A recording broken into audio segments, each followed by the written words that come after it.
Nakahon ka.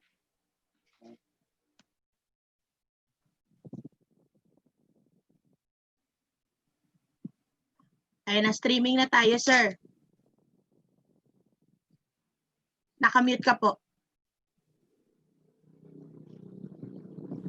Ayan po. So we're going live in YouTube. Isend ko po sa inyo yung link po ng ating YouTube live.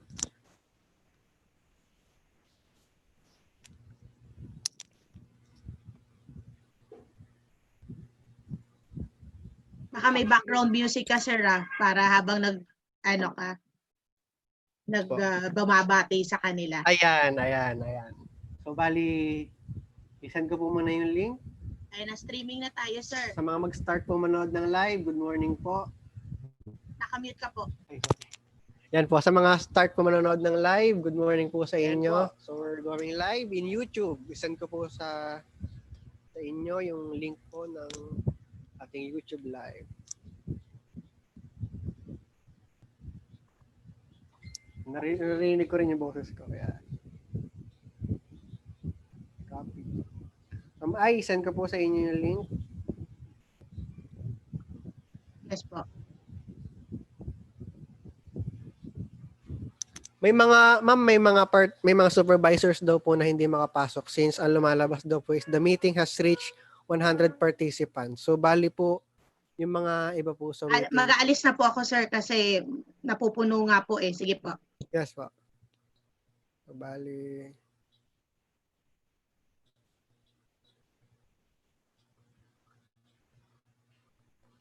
okay po, while we're waiting, mag-play ako ng music natin.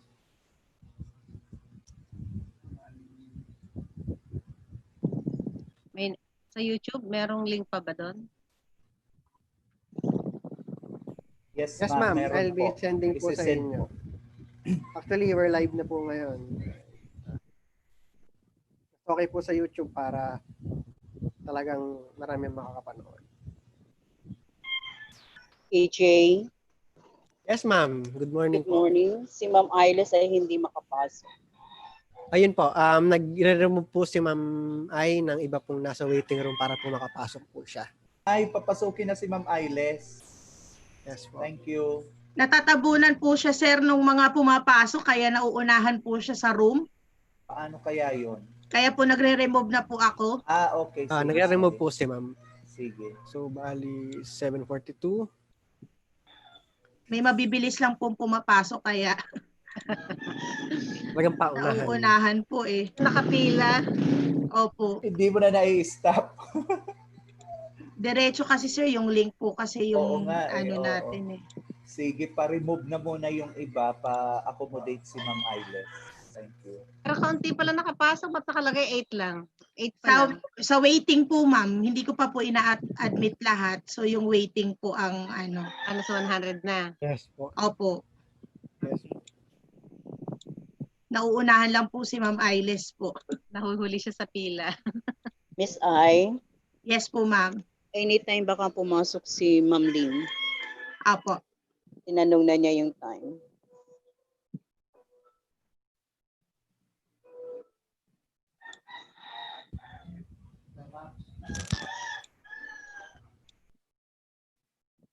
Ano nga pala yung program, Rem?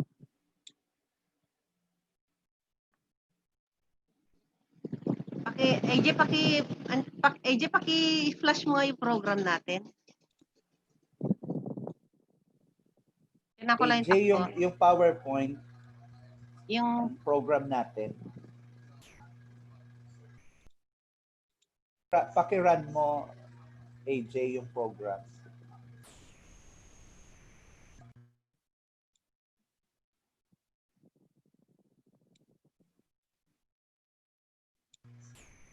Yan po, ma'am. Kayo po ang unang-una. Oh, ba't dalawang opening? Ma'am Ides. Uy, bakit dalawa opening? Welcome, tapos opening, tapos inspirational. Okay. Kita ko na. Ay, ang ganda ni Ma'am dito. Batang-bata. O si Ma'am Lim. Saan nyo nakuhang litrato to? AJ.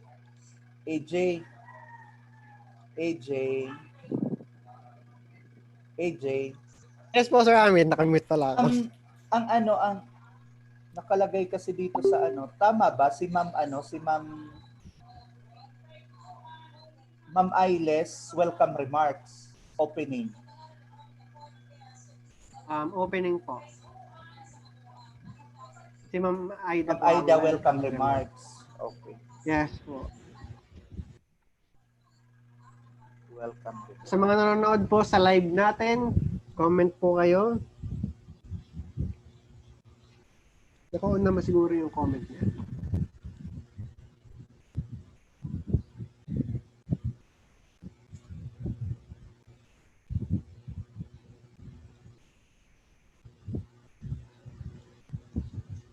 Mga nanonood po sa live natin, comment po kayo.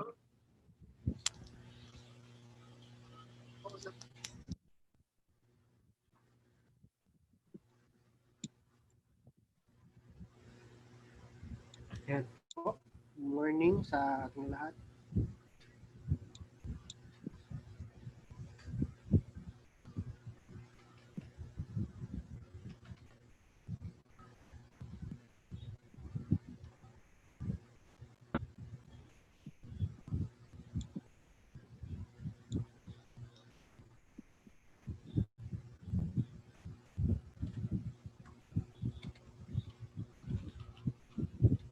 Mag-accept na ako ng ilan siya para mag-ano po yung sa link. Para makita ko po si Ma'am Ailes. Yes po.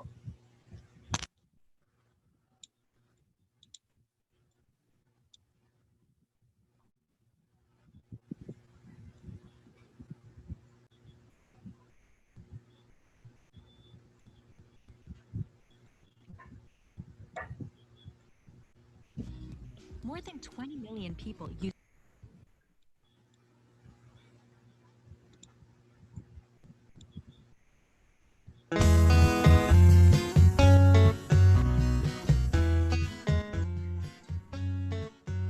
There were bells on a hill, but I never heard them ringing.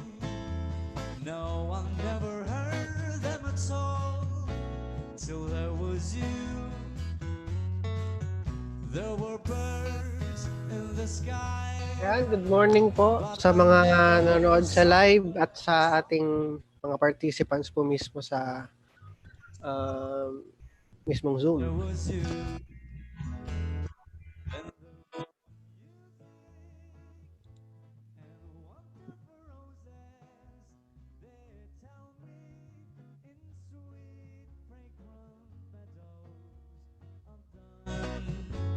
And you, there was love all around, but I never heard it singing. No, I never heard it at all, till there was you.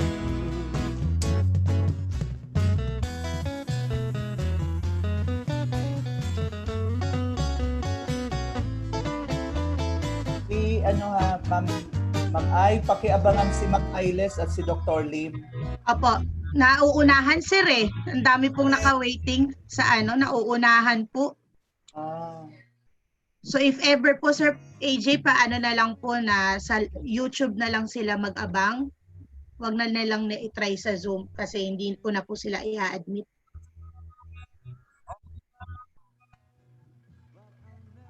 Sir AJ, paano yung participants natin na doon na lang sila sa YouTube live?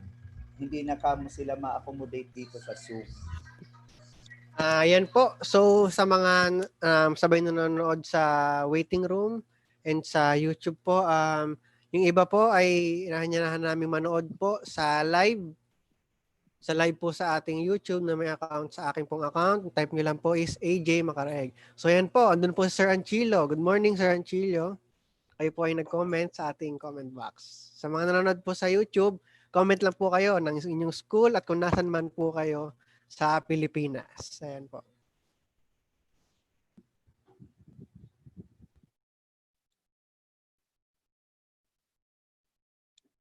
I didn't catch your name, but it never really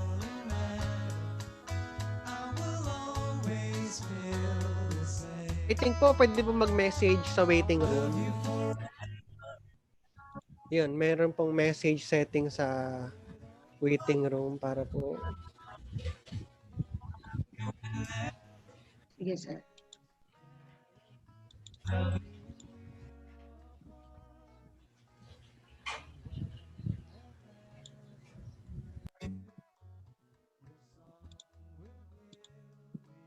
And po, so hello po kay Ma'am Ruth Simplicio. Good morning po from Benitez Elementary School. Hello po, Ma'am.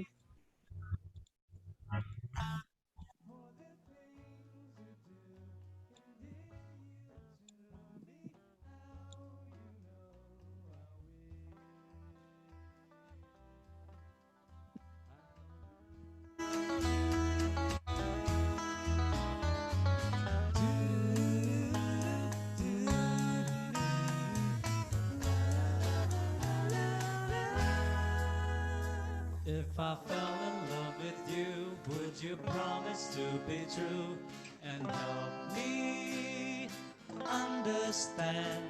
'Cause I've been in love before, and I found that love was more than just holding hands. If I give my heart to you, I must be sure from the very start that you will love me more than her. If I trust in you, oh please don't run and hide. If I love you too, oh please don't hurt my pride like her, 'cause I couldn't stand the pain. Ayan, so marami-rami nagko-comment. Good morning po from Mario Elementary School. Ayan po, General Vicente Lim. And from Yanko po. Good morning po sa inyo.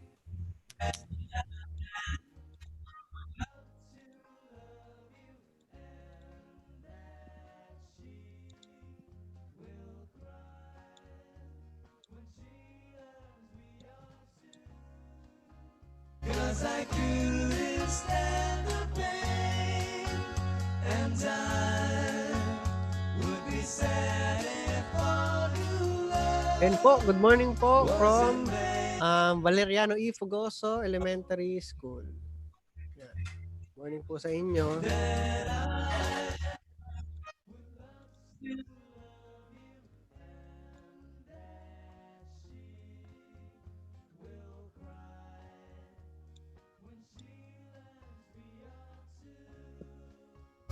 If I fell in love with you,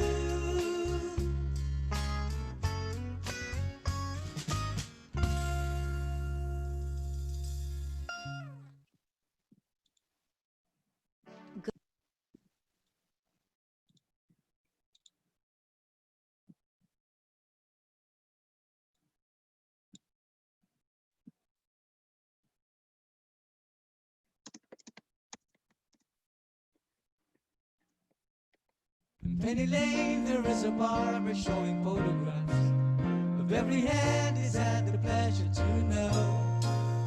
Habang naghihintay tayo, makinig muna tayo sa ating guest band. Ininanyahan po namin ng Beatles para po tumugtog sa aming webinar. Ayan po. So, basa tayo ng comments. Sino tayo? Yan, from Manduna Elementary School. Dito na po sila. From Dr. Albert. Ayan. Good morning po. Miguel Malvar. Dito na yung representative po nila. From AAQ, dito na rin po. Good morning po sa mga taga Del Pilar. From Hison. Yan. From Magat Salamat po. Dito na rin sila. And sa mga taga-A, Mabini po. Good morning po sa inyo.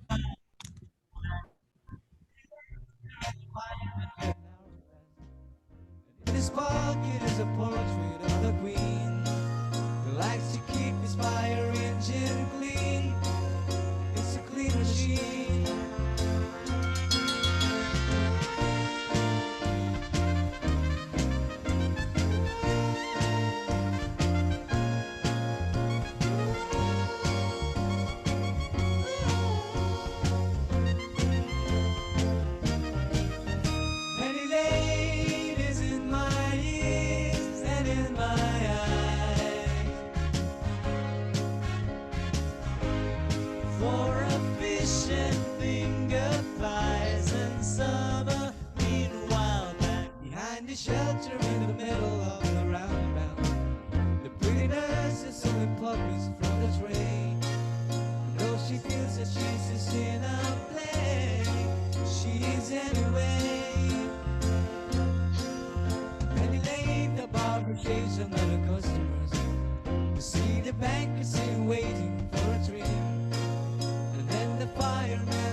washes in from the pouring rain. Very strange. Penny Lane is in my ears and in my eyes. There beneath the blue suburban skies, I sit and meanwhile back. Penny Lane is in my ears and in my eyes. There beneath the blue suburban skies, Penny Lane.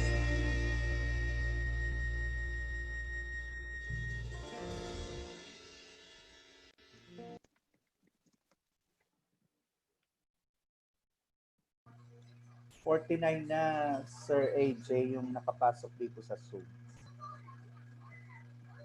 Yeah, yes po, and 51 po yung nasa waiting room. So kaya po hindi makapasok ang ating Doon mga sa live guests. natin, nakikita mo ba kung ilan ang ating ano? Ayun po, hindi ko pa po na-check eh. 132 po is watching po. 132. 132. Sige nga, pa-remind mo nga sila yung mga waiting na doon na lang sa YouTube. Yes po, yes po. So sa mga kung may kasama po kayong hindi po namin ma-admit sa aming main waiting room po, meron pa rin po tayo manood po sa YouTube para po magkasya po tayo lahat at ma-accommodate po namin kayo lahat po. Ayun po. He threw his mind down in the car. He didn't notice that the lights had changed. A crowd of people stood and stared. They'd seen his face before.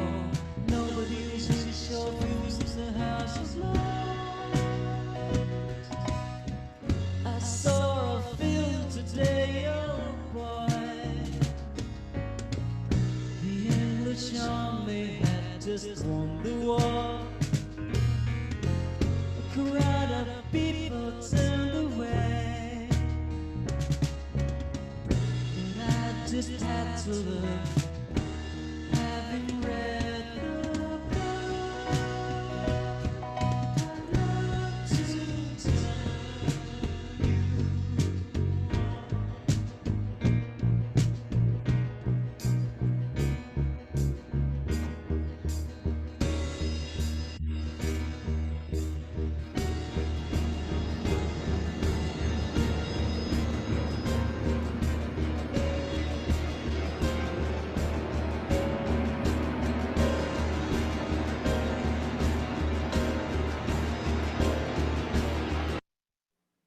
One, two, three.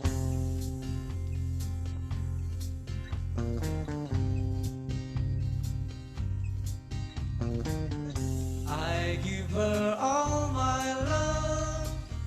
That's all So bali I comment do. time po tayo. Sino ba yung mga dito? Good morning po sa inyong lahat. Yan, from AV Hernandez. Yan po. Hello po. From Si ano, G. Santiago po. Good morning Hindi po. makapasok si Ma'am Moset, si Ma'am Edim. Yes po. Pa-accommodate Currently po, sila. ina-accommodate po sila ng ating Tapos si Ma'am Chico, technical dapat working sila group. ang natin. Si Ma'am Chico, si Ma'am Edim, si Ma'am Moset. Yes po. So bali sa mga sa waiting room po ng aming Zoom, encourage po namin kayo na sa YouTube live po manood po kasi po hindi po natin ma-accommodate po lahat. Ayan po. Good morning po from Calderon. Ayan po. Good morning. Yan, sabi ni Ma'am Karin, the Greenat, good morning Philippines, we learn as one. Yan po. So, good morning from E. De Los Santos, good AM. From P. Gomez, dito na po sila. From Bagong Diwa, from Hison. Ayan po, may pa-shoutout po tayo. From Ma'am Ann Barcillo. Ma'am, from Melanie, maglalampo ng Q. Malate. Shoutout po sa grade 1, Abocado, under ni Miss Ria Rodil. Blessed morning po sa inyo. Ayan po. Ayan po, si Ma'am Rosalie Evangelio watching from SDO Manila. Good morning, ma'am. Yes po, yan. Tama po yung nag-chat po na hindi ko po kasi alam yung name. So, bali, can't enter Zoom meeting. So, dito po nanood. Yes po, tama po kayo. Sa live po kayo manood if ever po na Sir, hindi po kayo Sir makapasok AJ, Yes, ma'am. let's start. It's Okay. 8 o'clock.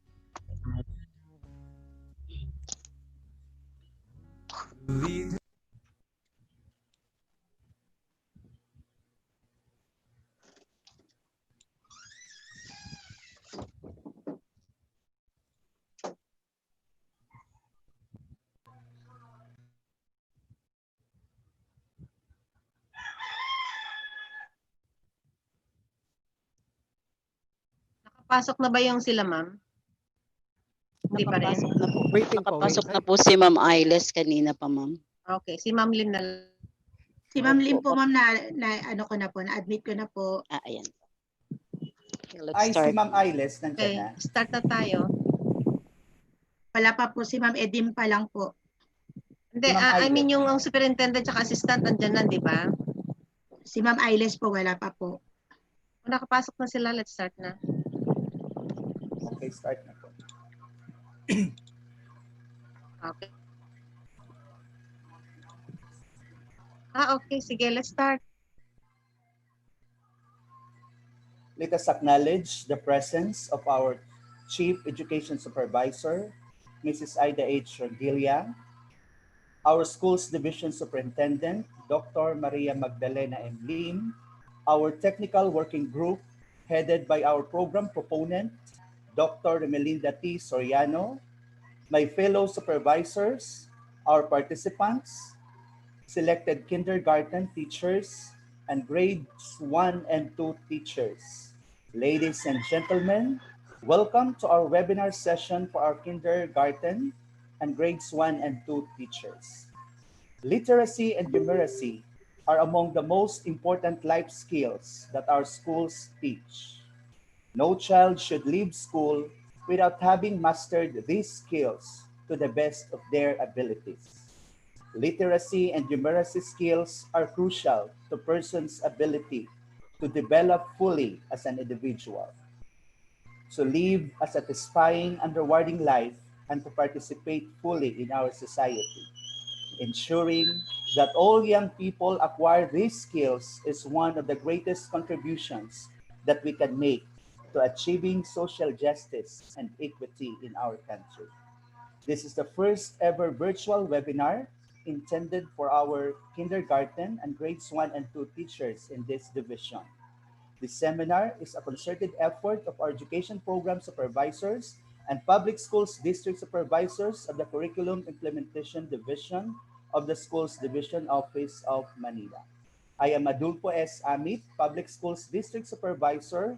I will be your host for this morning's webinar session. To formally start this webinar, may I invite everyone to please stand in attention as we sing the Philippine National Anthem, and this will be followed by a short prayer in audio-visual presentation.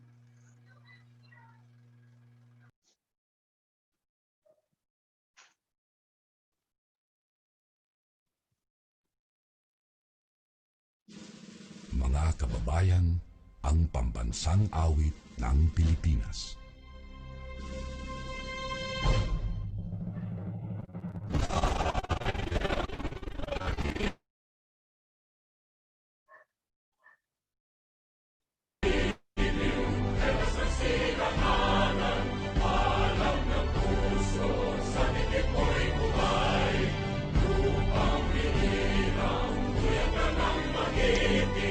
Sa manlulupin, di ka pasisigil sa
Let us put ourselves in the holy presence of God.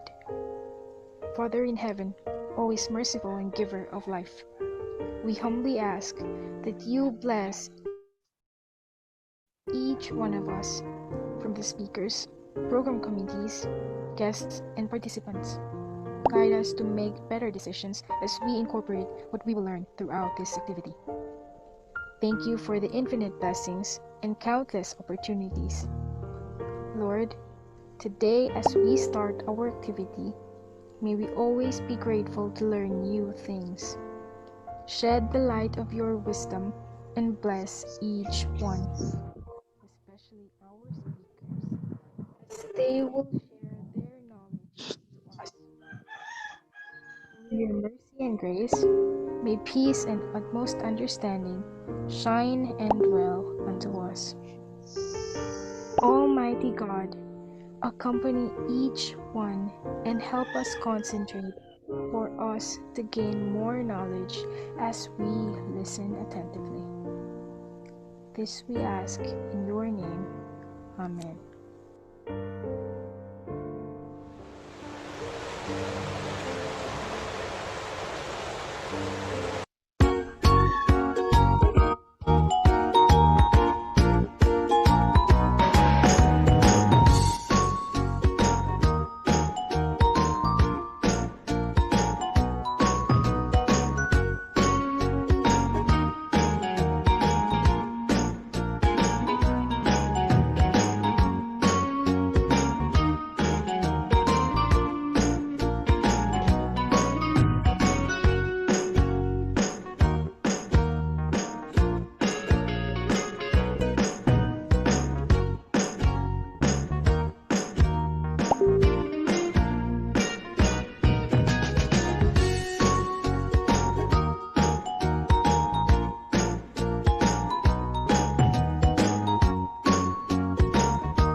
Thank you, everyone.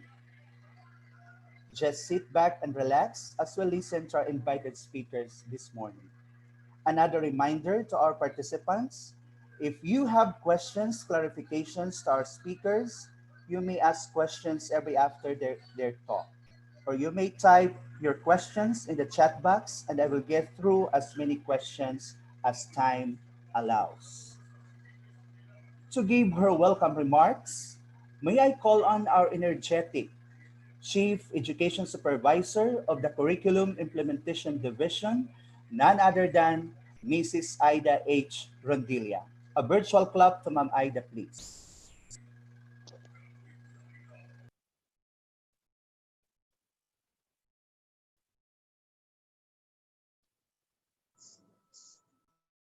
Hello.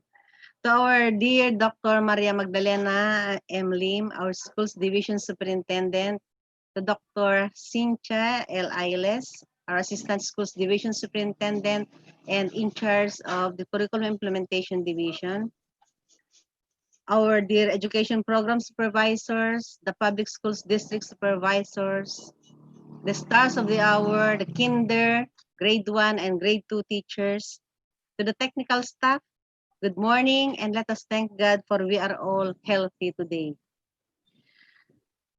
For the past 3 days, we have been conducting webinars to address the needs and to boost the morale of our teachers in facing this new challenge of this new school year. They have just conducted seminars for MTs, for head teachers, from the elementary up to the senior high school. Dear teachers from the kinder, grade 1 and grade 2 group, we did not forget you. This time, we will be giving you a webinar that would give you that confidence to face our parents and our students. This is a special project conceptualized for teachers who are the builders of foundational skills to our learners. So get the most of this seminar, and again, let us give our best, participate, and welcome to this whole day seminar because there will be a breakout after. Good morning, everybody. Thank you, Ma'am Aida Rondilia, for your words of welcome to our participants.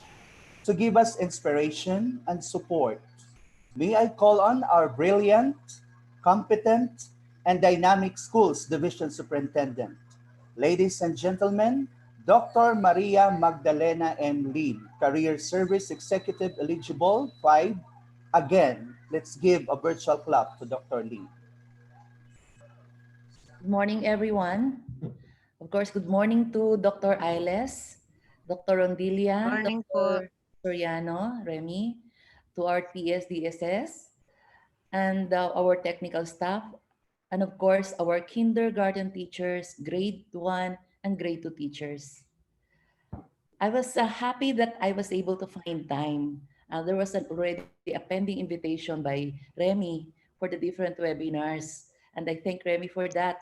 Thank you, Remy, for giving me opportunity always to be not really up close and personal with our teachers because of this pandemic, but at least I have this opportunity to have an encounter, even a virtual one, with our teachers. More so for our kindergarten, grade 1 and grade 2 teachers.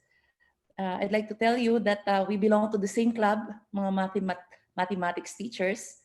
I remember when I was crafting also a module for kinder, grade 1, grade 2. It's so difficult putting into words and graphics lessons that could be understood by a 5-year-old or a 7-year-old children. You have to put your place in their eyes. How do they think? How do they process concepts? More so for mathematics, that is a spiral thing, that if they missed out a competence, they cannot proceed to the next higher level. So iniisip ko, paano yun ituturo ng isang kindergarten teacher? Grade 1 or grade 2. These are the fundamentals or the building blocks of numeracy. Mahirap kang mag-achieve ng numeracy sa higher levels when at the first stage, they failed to learn the competence. So paano ito ituturo? Mahirap na lang isulat. I never had an experience teaching mathematics in kinder or in grade levels. So we took it for granted when we know everything, not everything, but at least most of the math concepts, equations, marami na. Parang madali na nating iintindihin. Kaya mahirap ulit bumalik dun sa stage where the minds are blank with regard to counting, with regard to numbers, or the concepts of addition and so forth. So paano natin ibalik yung ating sarili dun sa isip ng bata para pag nag-introduce tayo ng lessons ay maiintindihan nilang mabuti. It's difficult enough inside a classroom where we have a physical face-to-face learning process with them, but you could imagine how are you going to transform or translate a module digitized or printed into a lively lessons over a tablet over the internet, paano yun? How could you make them be very attentive and listen to you? Where in the past, it's difficult to discipline. Makikita mo, they're very playful. Paano kaya pag sa actual na lesson sa online? Could you hold them in their seats, listening to you, or participating with the rest of their classmates via Google Classroom for at least 15 to 20 minutes? Paano kaya si mga kinder mapapanatili doon? Where in fact, in real life, physically, iligay mo sila sa classroom, alam ko may experience kayo nitong napakahabang panahon. Ilagay niyo dyan sila, may umiiyak, ayaw umupo, paikot-ikot palabas-labas. So please imagine yourselves in this situation where you are facing your laptops, where you can see only the pictures of your students in a Google Classrooms.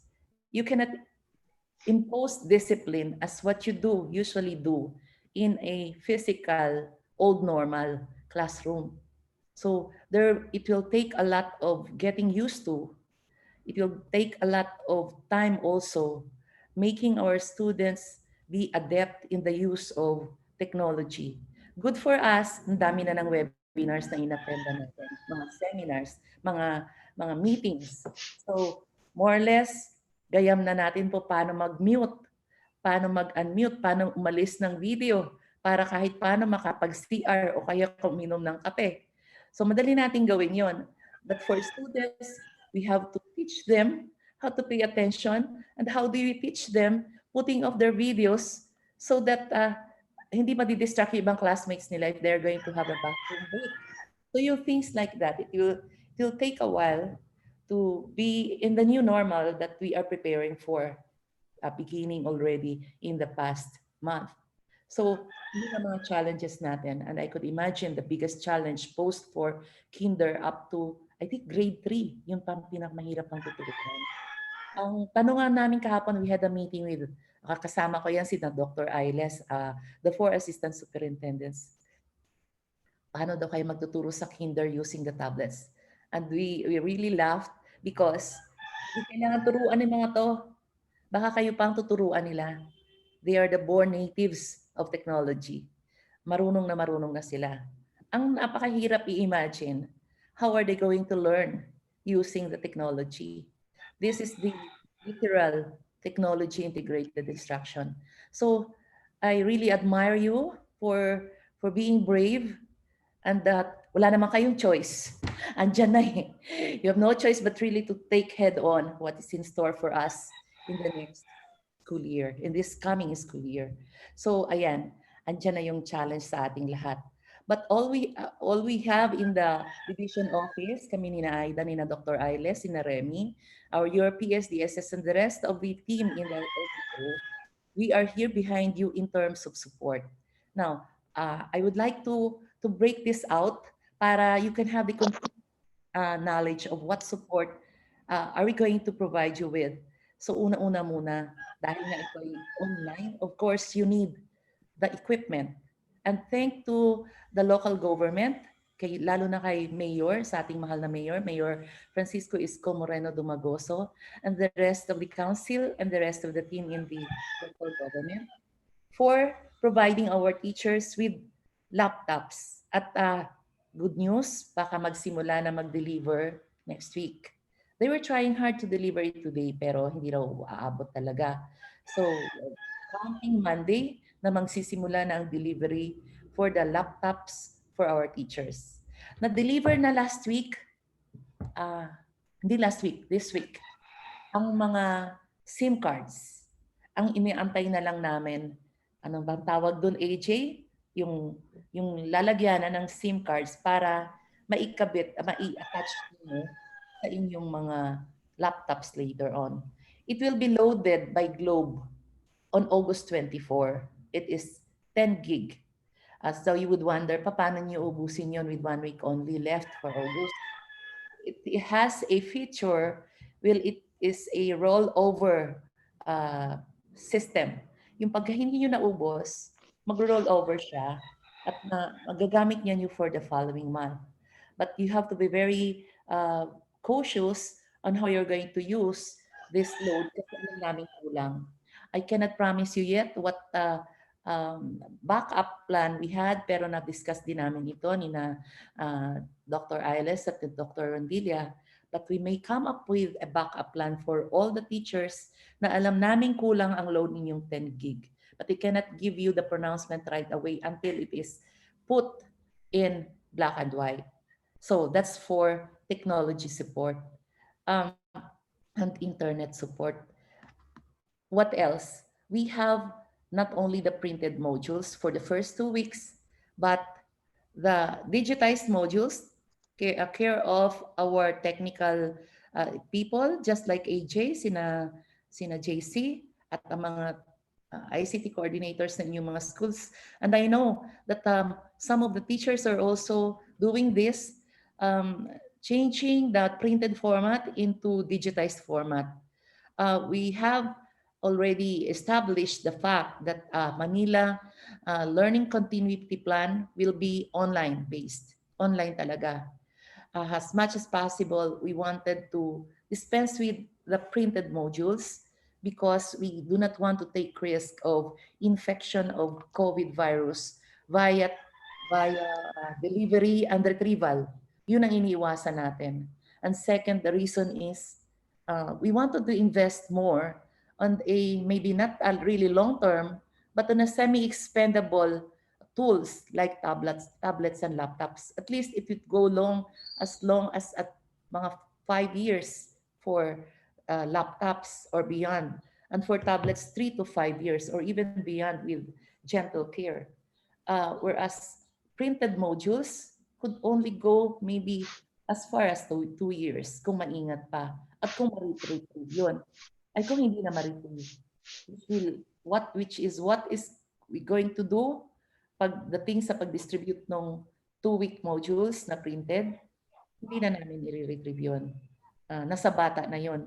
Ang rason, dahil ayaw nga natin ng retrieval because we do not want our teachers to be exposed, unnecessarily exposed in the virus by retrieving these modules back para lamang magamit ulit.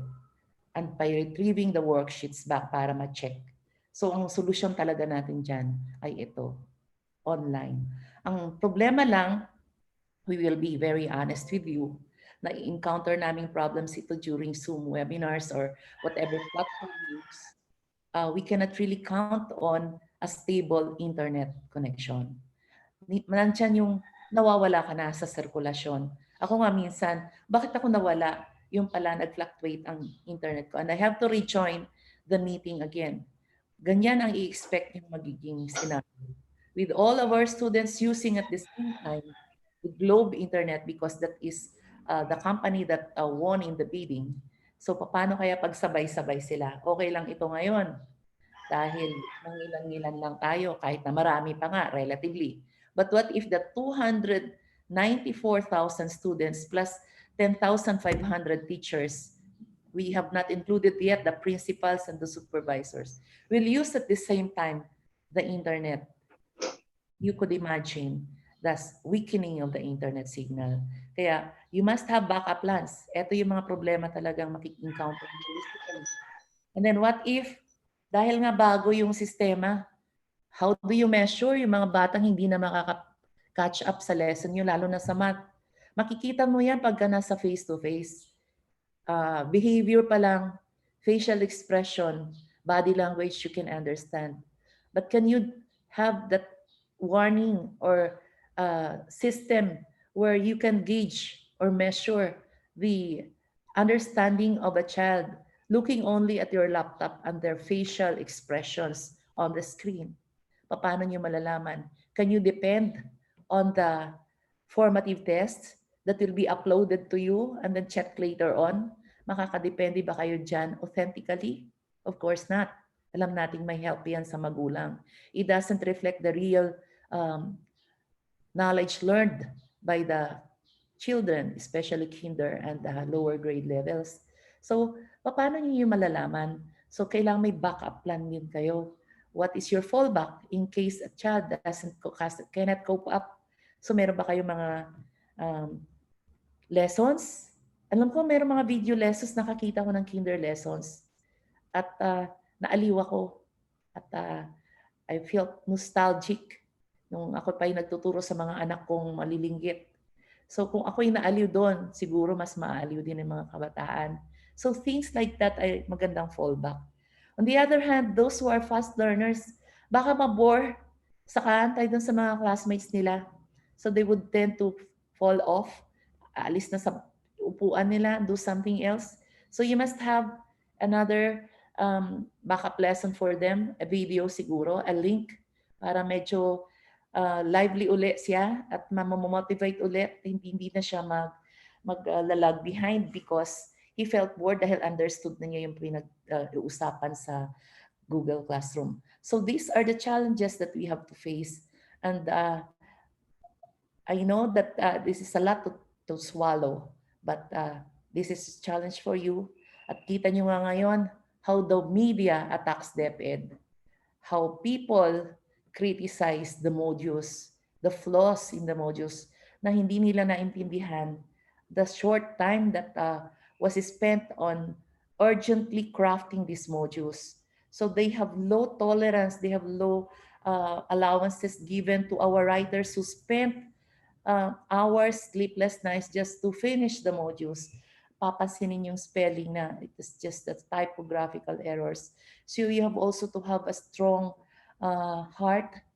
Magkailangan yung psyche ninyo, malakas ng dibdib nyo, matibay para sa mga bashes na ganito na hindi nila naiintindihan. Because the whole Philippines will be looking at us. They will be looking at the flaws that we are going to commit. So just be there. Kapit lang tayo.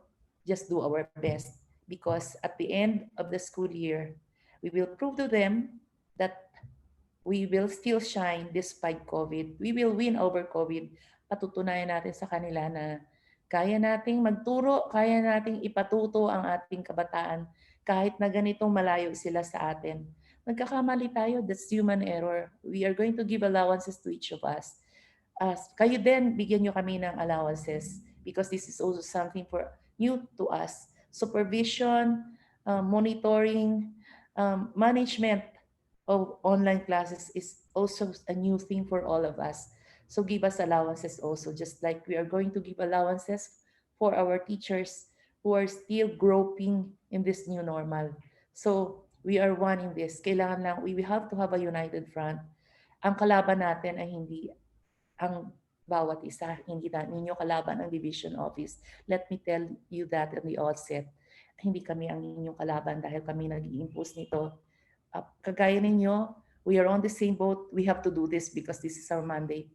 Ang magiging kalaban natin are the challenge of COVID and the expectations of everyone, most of all the parents.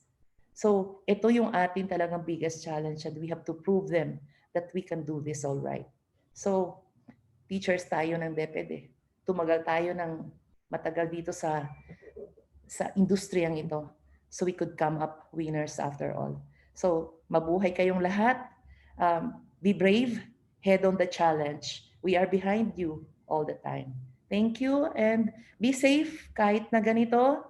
Please be safe everyone. Alagaan yung mga sarili ninyo. And God bless us all. Thank you so much. Thank you, Dr. Lim, for your words of inspiration to our kindergarten, grades 1 and 2 teachers.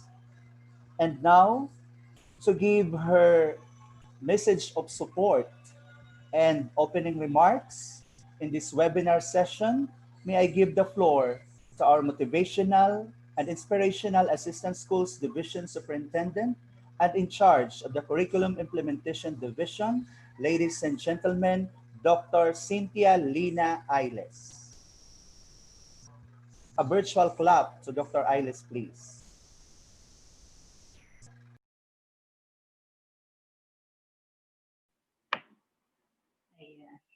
This is the problem with, of course, to our STS. Can you hear me now? Yes, ma'am. Yes, po, ma'am. Loud and clear po. To our schools division superintendent, Dr. Magdalena Lim, to, of course, to our CID chief, Ma'am Aida Lundilla, to our EPS, PSDS, sa ating mga kindergarten, grade 1 and grade 2 teachers. Good morning, everyone. Ayan.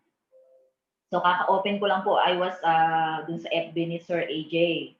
Nawala ako doon. I was looking at how we were training a while ago. No? And I am communicating with Ma'am Melinda kasi I thought my part is also inspirational message. No? And at least okay na ngayon, opening remarks. So, ang inihanda ko kasi ay inspirational message. Of course, magkakaiba po yan. Kaya hindi pwedeng mag-duplicate tayo. So if it's an opening remark, so Ma'am has mentioned already how, and you are all aware of that, how we could carry out the execution or the implementation of basic education at this time. So amidst COVID, sabi nga, there's no way for us to stop, but to really proceed with the opening of classes that will be on August 24. Ayan. So, I know, sabi nga, yung data kasi sayang, kailangan mabilis. So, this has been done since, I think, you are the 4th batch already. So, we are now on the utilization of the module. So, from the preparation, so you know there's the process that will be discussed by our EPS later on. Kita nyo kung paano siyang ginawa. And now, our focus is for the usage or utilization of the module. So later on, you will have also breakout sessions. Iba-iba yung ginawa nilang strategy.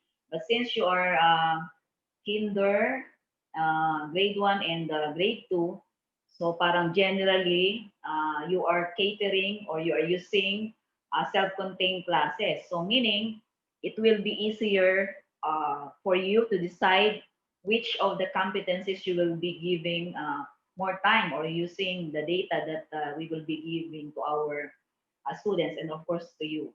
So we know na mas madali sa kinder to grade 2 yung pag-decide, not unlike with other grade level kasi they need to consult with each other. So sa inyo, kaya lang alam natin na ang challenge sa inyo, syempre hindi pa talaga marunong magbasa yung bata. At hindi rin naman, alam din naman natin na ang challenge ay kung yun nga ito ay hindi ko naman ngayon lang sinabi, hindi nyo lang ngayon maririnig.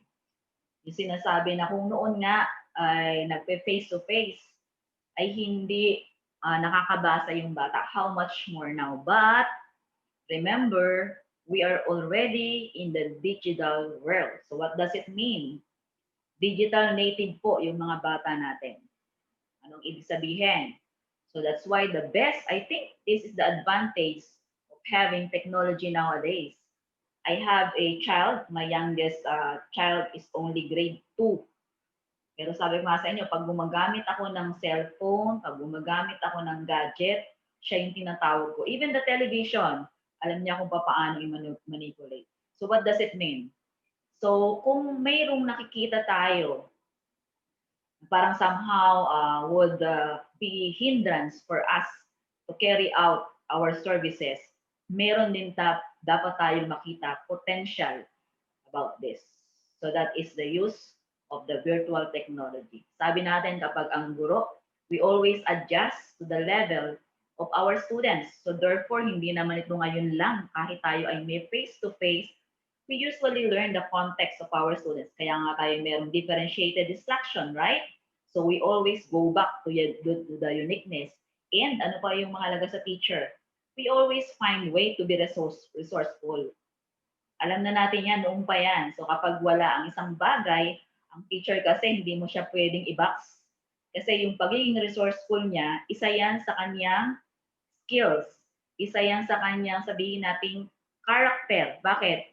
She never stops by just depending on the available resources, but of course, finding out ways on how to make an alternative resources for the students to really learn the lesson. Yun ang maganda sa mga guro. Sa ating mga guro, I know this is a challenge for everyone. Again, kinder kayo, grade 1, grade 2, but again, they are digital native now. So let's take the advantages of using technology. Again, kung may challenge, meron naman po yung katapat na solution. Kaya lang, we have to face it, sabi niyo gano'n, we face it, the challenge with appropriate and needed skills, competencies, and attitudes for us to really conquer. Sabi nga, we build the bridge while we walk on it. So sa atin, we will be together. Yan. We will be together in this endeavor. Lagi natin titignan yung aspeto natin as what lagi tayong sama-sama. Because when we make or when we put ourselves together in a certain endeavor, lahat ng ating assets, lahat ng meron tayo will contribute to our battle cry, and that is quality first. So sa ating city, sabing ganon, God's first. So that means that with God and with all the things that we've been doing, I know best quality education to our pupils. So with that, good morning everyone, and thank you for listening again. Thank you so much for all our participants for this morning. Thank you so much, Dr. Ailes, for your message of support and opening remarks for our participants this morning.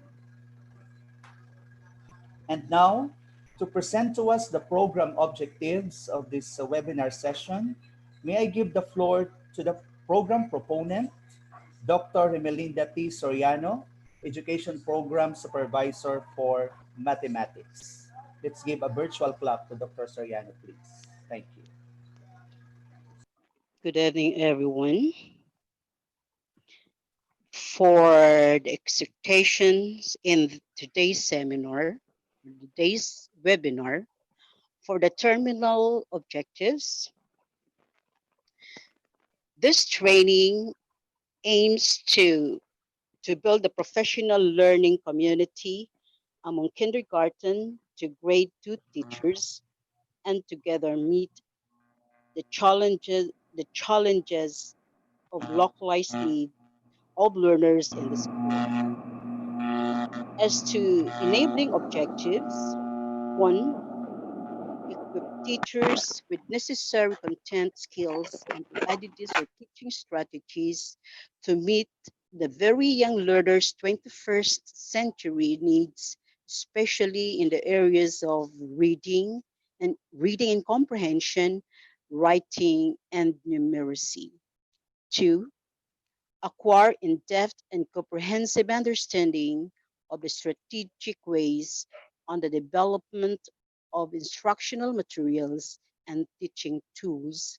And lastly, intensify appreciation of teaching as a profession for personal and professional efficiency and effectiveness. With that, teachers, my fellow teachers in mathematics and English, thank you and enjoy everyone. Thank you, Dr. Soriano, for giving us the objectives of today's webinar session for our kindergarten, grades 1 and 2 teachers. And now, to present and acknowledge the persons involved behind the preparations and technical aspects of the program, our technical working group, may I give the floor to yours truly, Adolfo S. Ami. Sir AJ, please, our PowerPoint presentation. Okay, for our technical working group, the program proponent of this project, we have Dr. Remelinda T. Soriano, Education Program Supervisor, Mathematics. Mr. Vicente M. Victorio Jr., Education Program Supervisor for English.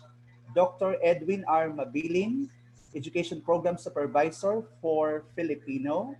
Ms. Ansi M. Esteban, Education Program Supervisor for Kinder and Special Education. Next. Dr. Joyfe D. Ancheta, Public Schools District Supervisor. Dr. Moseta R. Dantes, Public Schools District Supervisor. Dr. Maria Teresa M. Chico, Public Schools District Supervisor. Dr. George B. Borromeo, Public Schools District Supervisor. We have another member of the Technical Working Group, Dr. Lorna V. Candelario, Public Schools District Supervisor. Mrs. Florence I. Edim, Public Schools District Supervisor. Mrs. Maricel A. Basa, Public Schools District Supervisor. Yours truly, Public Schools District Supervisor. Mr. Albert James P. Macaraeg, Project Development Officer 2 of the CID. And of course, we have Ma'am Kimberly R. Gueco from Almario Elementary School, Ma'am Risalina V. Castro from General Vicente Lim Elementary School, Ma'am Mary Jane G. De La Cruz, Dr. Albert Elementary School, Ma'am Irene D.G. Ferrer from A. Bonifacio Elementary School, Ma'am Remedios D. De Jesus of Gregoria de Jesus Elementary School, Ma'am Glenn M. Talosig from Senator Benigno Aquino Elementary School, Ma'am Risa L. Cajon from Juan Luna Elementary School, not Ligarda Elementary School. And the last is Ma'am Nelly D. Bailon from Beata Elementary School. So thank you so much to our program proponent and to the members of the Technical Working Group.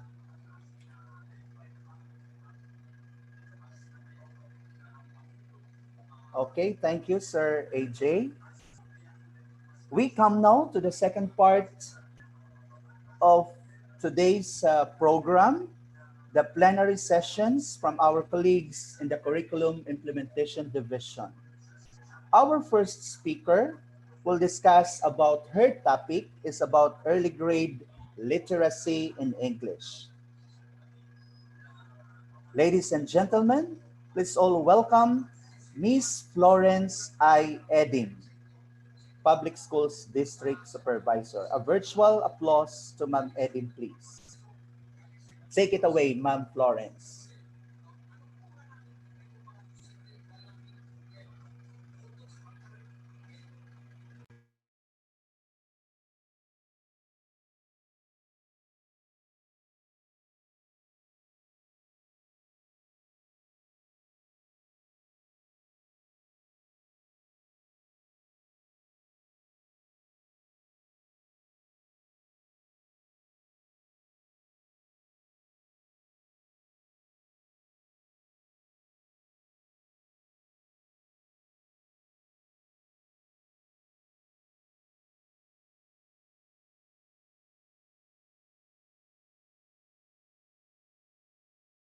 Ma'am Florence,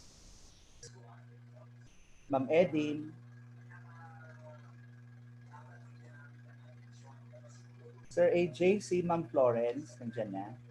Ready na siya? Yes po, actually siya po yung nagpe-present po now. Okay, okay.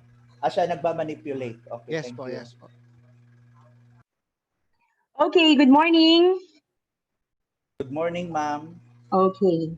So, before I begin, allow me to greet our big bosses.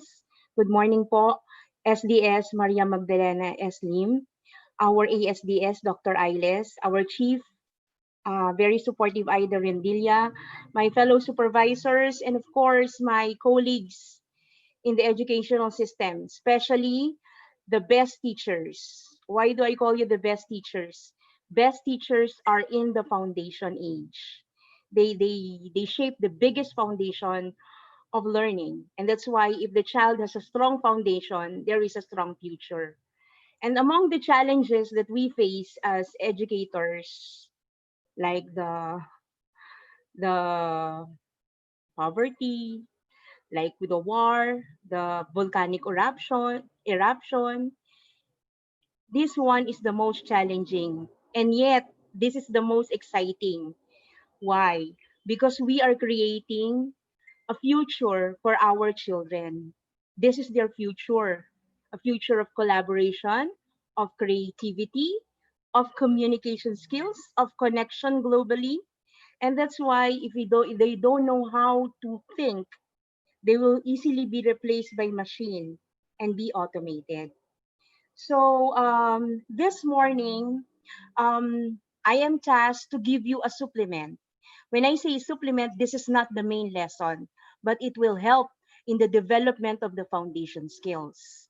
Actually, in this age where we are all challenged, we don't need to leave those marginalized behind, especially to those children who do not know how to read and who cannot comprehend. Actually, this is not the problem only in the foundation age, but even in high school and even in college, there are learners who cannot read and understand. They can decode, but they cannot read. Decoding is different. So allow me to integrate my research-based um, concept on TESOL and to the development of a teacher-made contextualized material that can help their learners to read.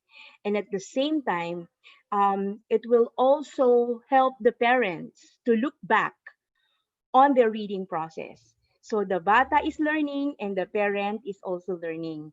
So it's high time that we build a very strong foundation for their relationship.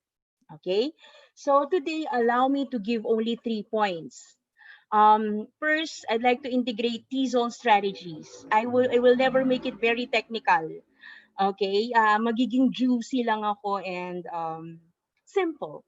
Okay, and then I will integrate this T-zone in the development of your own contextualized material. So I'm going to show you how is it done. And then I'm going to also show a little of a quick demo on how it is going to be asynchronous or synchronous. Actually, this remediation program only takes 25 minutes of a child's time. Okay?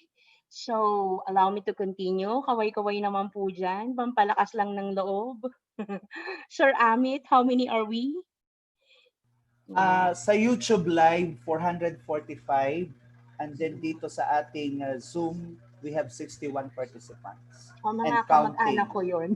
Oo, mga kamag-anak mo yan, sister.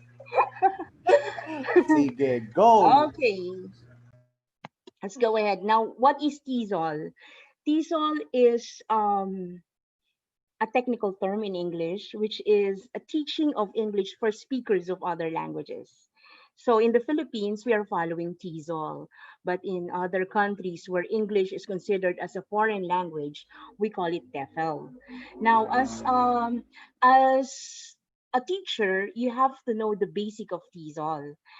In order for you to integrate the 4 macro skills, the reading, speaking, listening, and writing. Magkakaano yan, ipapasok mo yan together so that you can form a very good foundation of learning. Okay? So let me begin. First, yung cognitive. Okay? So a child, in English, the child will be able to learn, okay, if the concept is very familiar. That's why I always introduce contextualization because we have to begin where the child is. Okay? So yung situation namin dito sa Paco for District 5 may never happen in the other districts.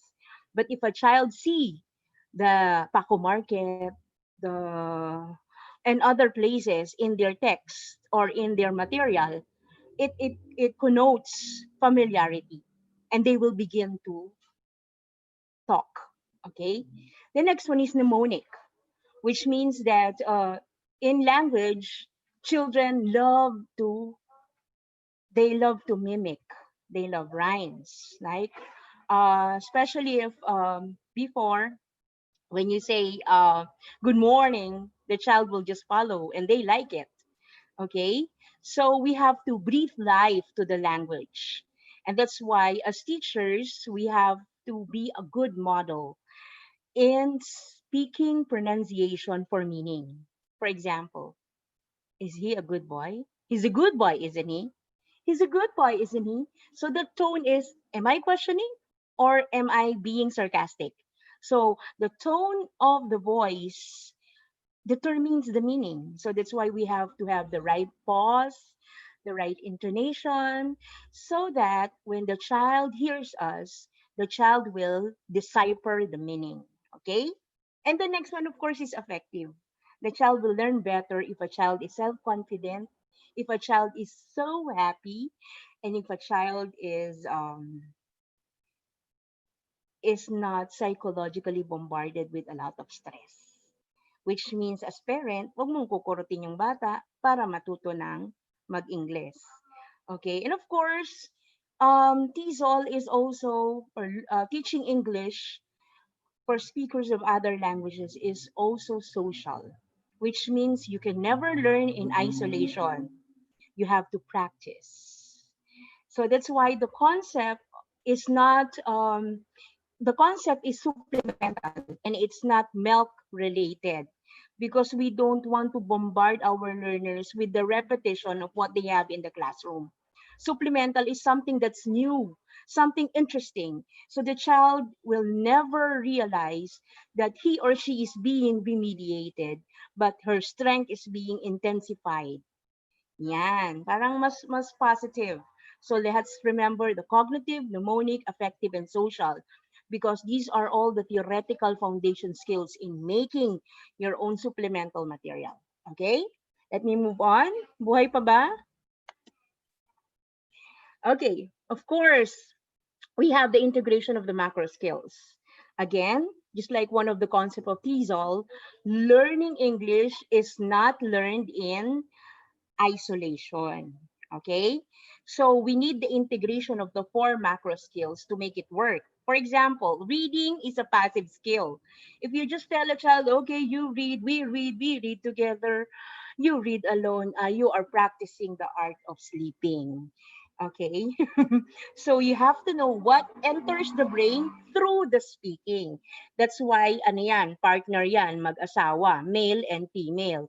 May passive, may active skill. It should not be passive plus passive or else sleeping. So reading plus speaking. So they have to speak out what they've learned. Okay? And of course, when they speak out, they need to be ready to listen, okay? And listen with comprehension. And this listening skill can be tested in writing. Okay? Why? Because you have to use other senses.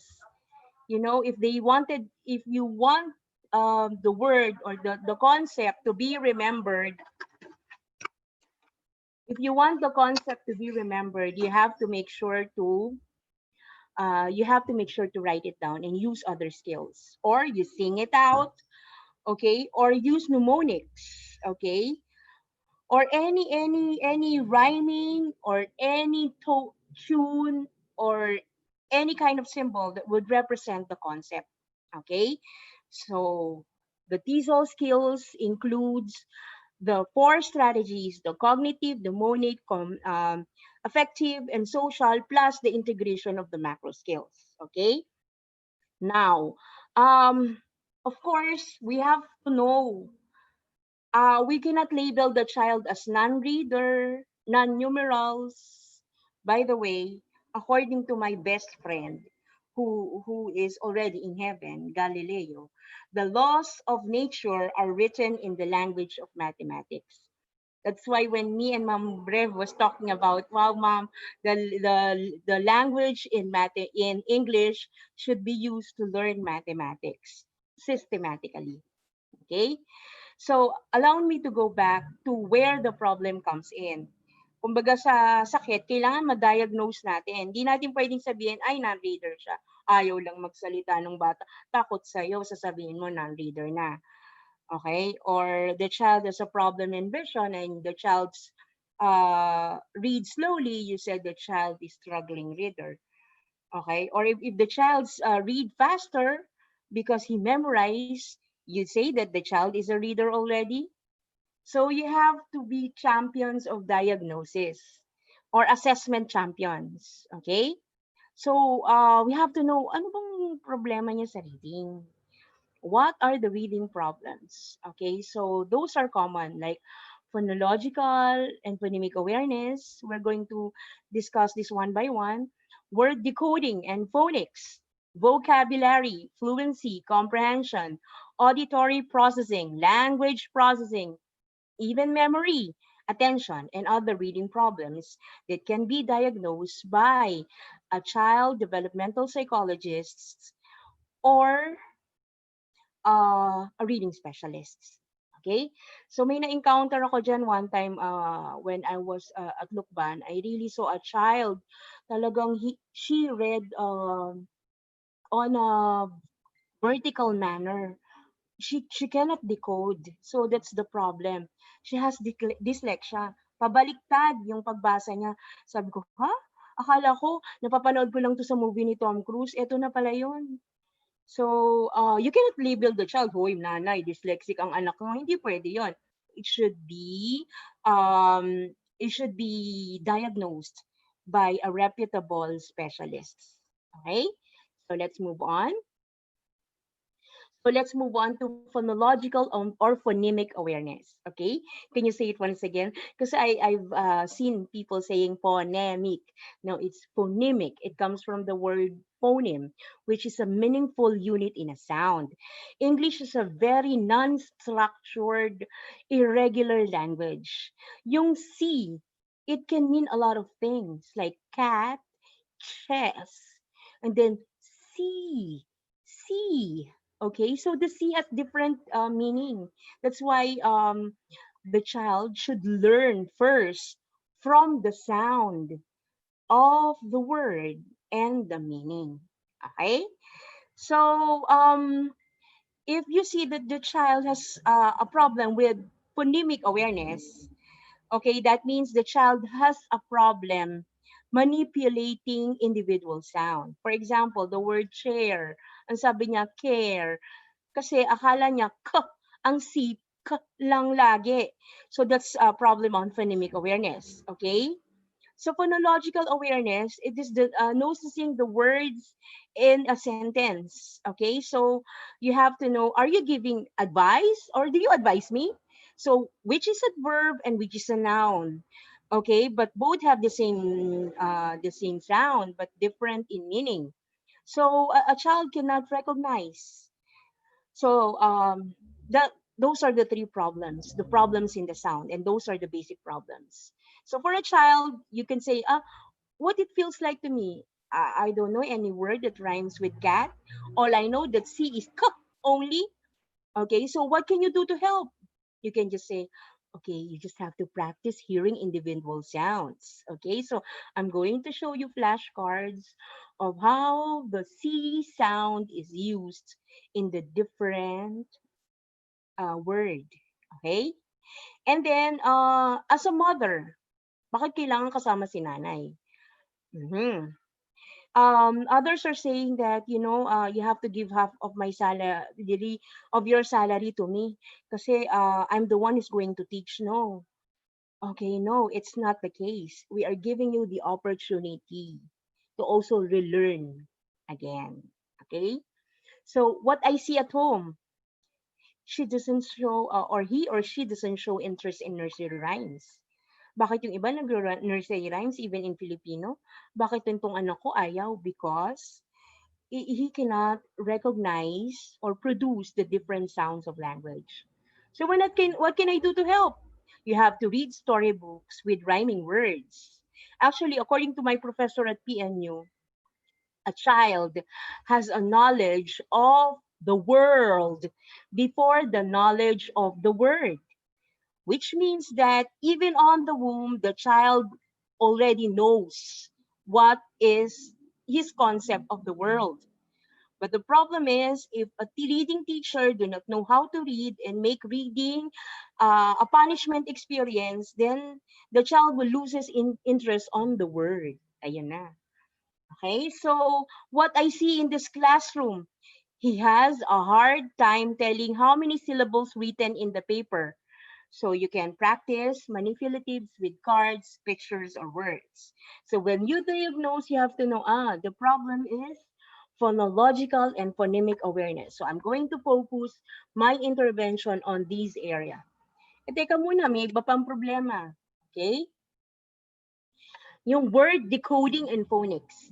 Word decoding is the ability to apply knowledge of letter-sound relationship, including the knowledge of letter patterns to correctly pronounce written words. Okay? So ito yung a child cannot decode a certain word because he doesn't know how it is ordered well. Okay? For example, I don't know how to sound out this word, charateri.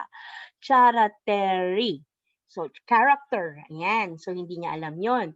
So, what I can do to help myself? So, you can play with magic letters. See how quickly you can put all the 26 alphabet together. We have 26 alphabet, but we have 52 sounds of English. So, maraming sounds ang 26 alphabet. So, you have to know, say, A, B, C, D, o yan, A, nasa ng C, nasa ng G. Okay, let's build the meaning.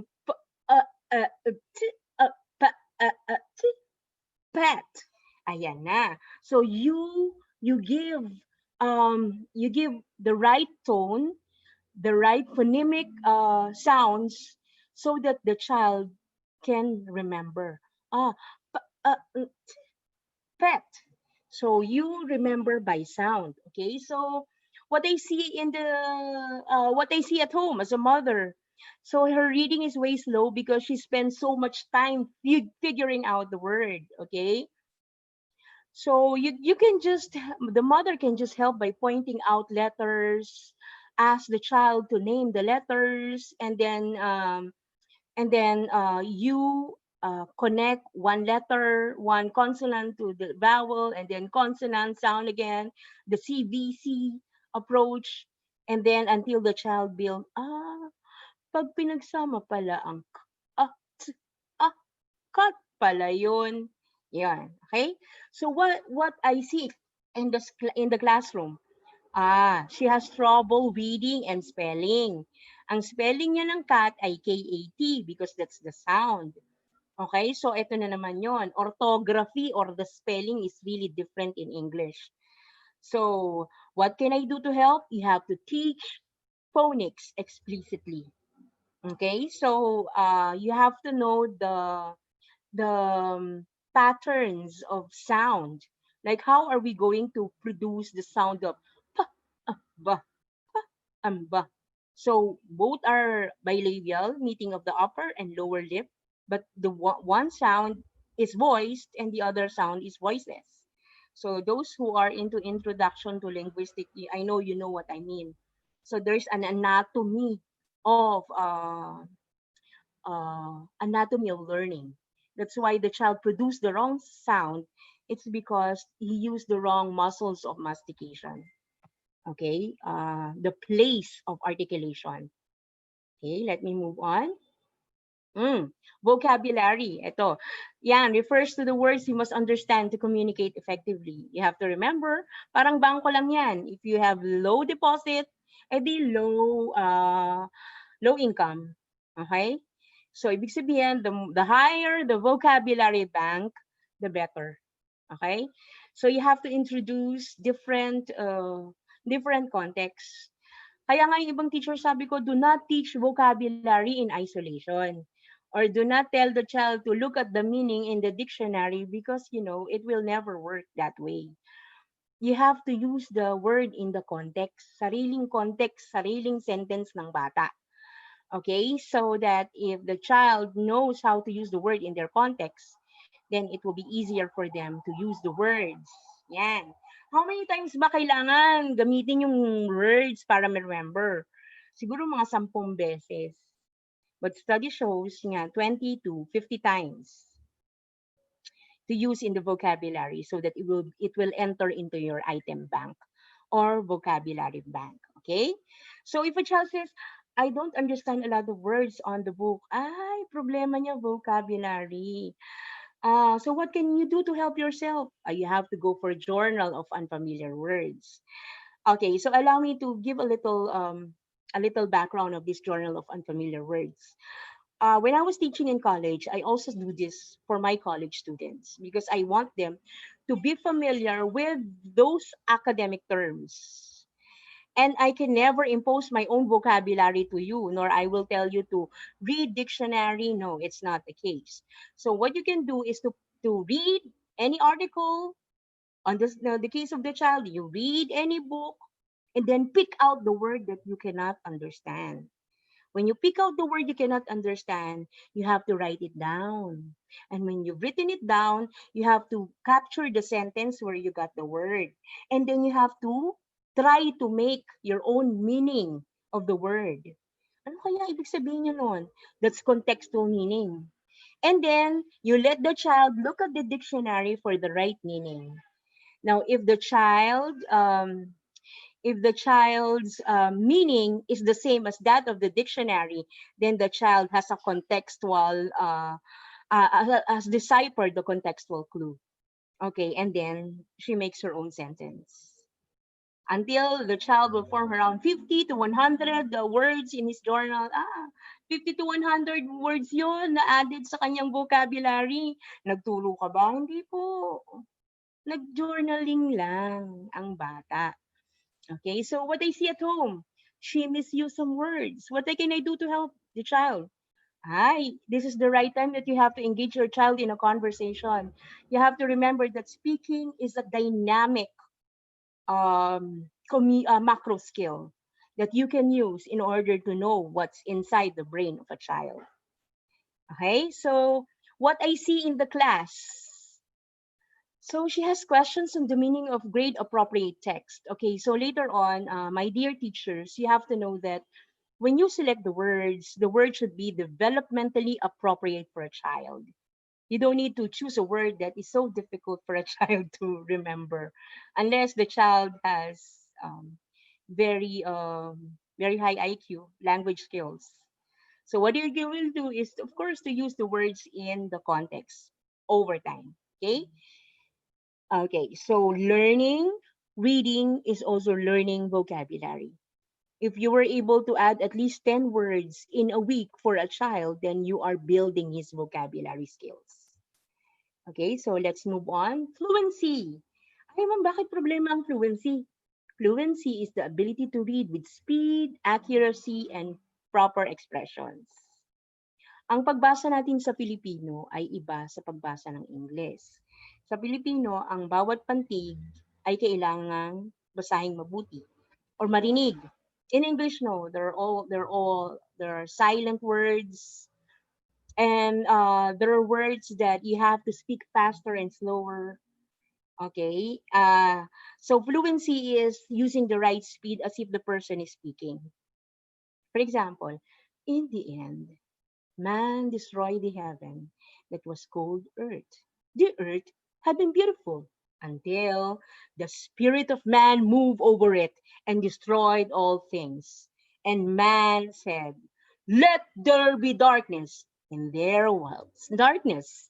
And man liked the darkness, as he called the darkness security. Okay?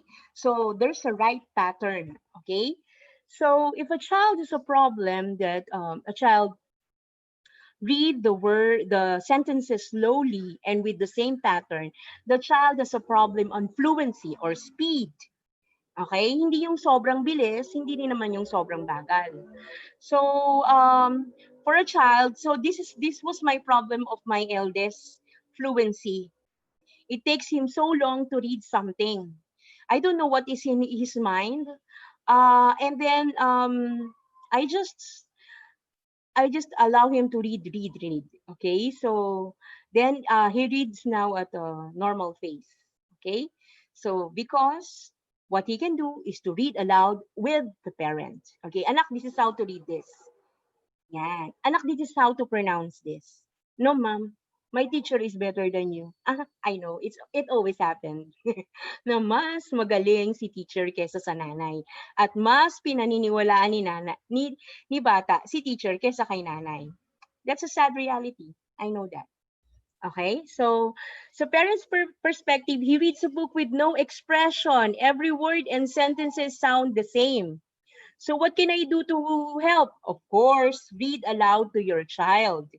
On the teacher's perspective, his result on word counts per minute assessment shows his grade level. So medyo assessment driven tong si teacher. May scientific basis because there is a word count per minute apps that you can use to help the child read faster. Merong sa reading rackets, meron silang tang, tang, tang, tang, tang, tang. So the child will read at the pace of the moving ball. Ayan, okay? So what you can do to help? Of course, you have to allow more time to read and model the right speaking pattern. Okay? So another problem is a problem on comprehension. It's understanding and the interpretation of what is read.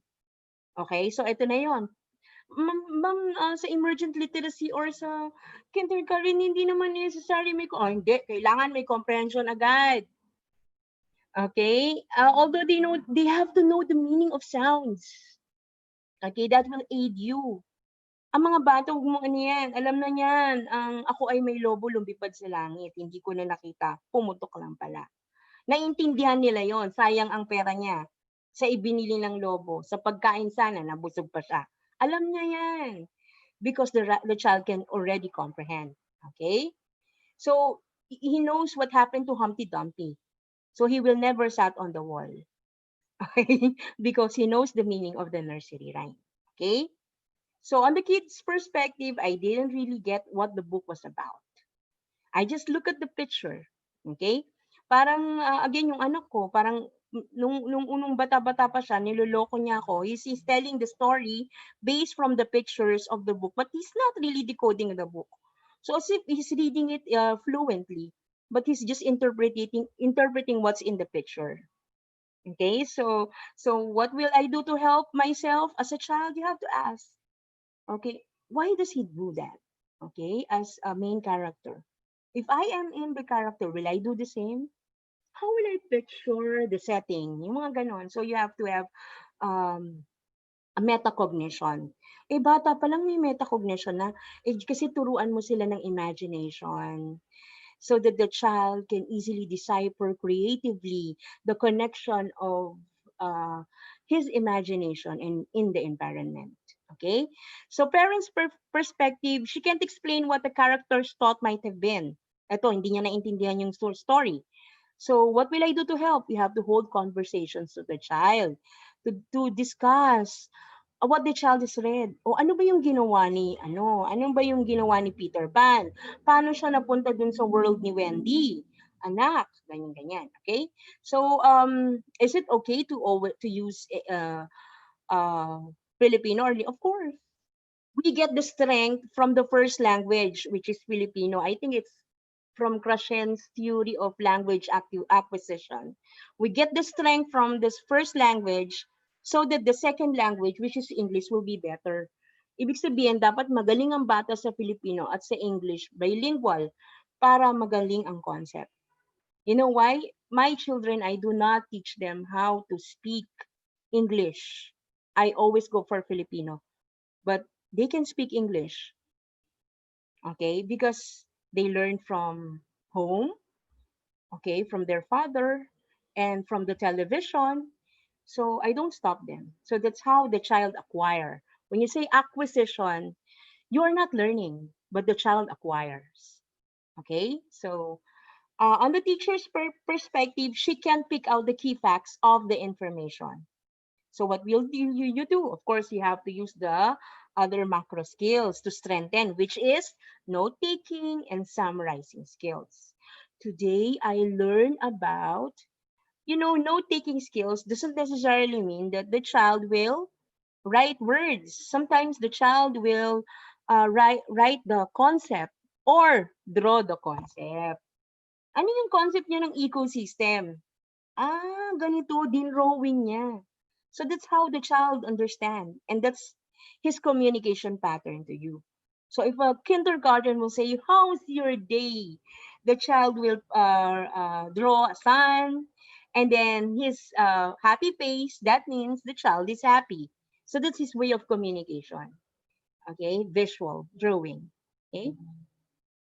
Now, there are also other sources of reading difficulties. Sometimes they are beyond our control, like auditory processing. May mga problema. Not only, it's not on the hearing. When you say auditory, it's remembering what was heard. Ano daw sabi ni teacher? Hindi ko maintindihan. But this is really, really different if the child has a strong auditory skills. Like my student when I was teaching in college, it's like she kept on echoing what I say. So it's like I said this, I said this. So the classmate also echoed her. So it's like the whole echo chamber. So I said, I called her and I said, I cannot tolerate the echoes. I'm sorry, mom. That's how I learned. So her auditory skill or her style of learning is auditory. That means he learned better by saying it loud, and she will remember. So that's the difference. Okay. So auditory processing is the child cannot hear or listen well because she cannot process. Yung phonological processing, uh the child cannot understand you if you don't speak slowly because there's a problem in the sound. Phonological processing is also related to reading dyslexia. Okay, so it's a psychological. They said it's a disorder, but in order for it to be branded as a disorder, a specialist should tell it is a disorder. Okay, and then the specialist will tell you what to do for intervention. Okay, so there are also problems with memory. Mga short-term memory, nakakalimutan agad ng bata. May mga batang ganyan. Short-term memory, working memory. Ang sabi ko sa'yo, dalhin mo yung bag mo. Bakit hindi mo dinala? Nakakalimutan ko po. Ala, araw-araw na lang, lagi kong sinasabi sa'yo, dalhin mo yung bag mo. Hindi mo dinala. So that's the working memory. Of course, the long-term memory. And of course, the vision. Okay? So pag ang bata medyo may problema sa vision. Okay? So those are other reading difficulties that's beyond our control. But we can just write it down in anecdotal, not descriptive. Don't use adjectives. You have to use verb or noun. Ano yung nakita mo sa bata? Nakita ko po na medyo lagi po siyang lumalapit sa unahan kapag po gusto niyang matutong mabuti. Baka po kasi may problema sa mata niya. Tingnan po natin. Okay? Tapos, you have to also show the product of the child so that you will know. And kasi mahirap mag-deliver ng ganyang information sa magulang. It's very degrading para sa kanila. So you need an expert to do that. Okay? So much for understanding the root cause of the problem. Let's begin with assessment. Okay, so the grade of 95 in English doesn't have any signal to me unless it is clearly described. So in English, we have to know how to assess a child. The right assessment will help you describe the strength and areas of improvement of a child. Okay? So, ma'am, paano yun? May mga grading system. Oo, kasi nga, this is supplemental. Ibig sabihin, at the back of your mind, meron palang other assessment. Okay? So, there's what we call the CEFR, the Common European Framework of Language Assessment. Okay? Ito yung ginagamit ng mga standardized English assessments like TOEFL, IELTS, Cambridge, ayan, yung mga ginagamit na pang-assess kung talagang kaya mong makasurvive in an English-speaking country. So there are descriptors, A1, A2, B1, B2, C1 until C2. So yung mga learners natin, focused, yung mga kinder to grade 2, basic yan, basic A1 to A2. Okay, but in your program, if you're able to increase their level from the beginning A1 to A2, then you are successful already.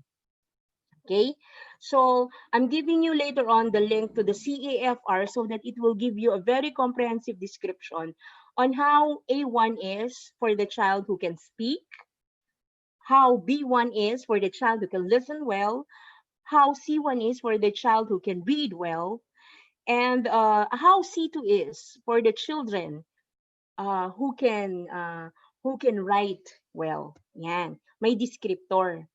Yan.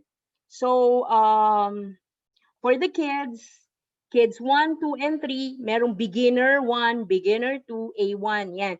Kasama yan sa diagnostic test nung sinasabi ko sa inyong development of supplemental reading material. Okay? Kasi kailangan alam mo. So sa reading profile ng bata, ano yung nakita mo na problem? For example, phonemic awareness.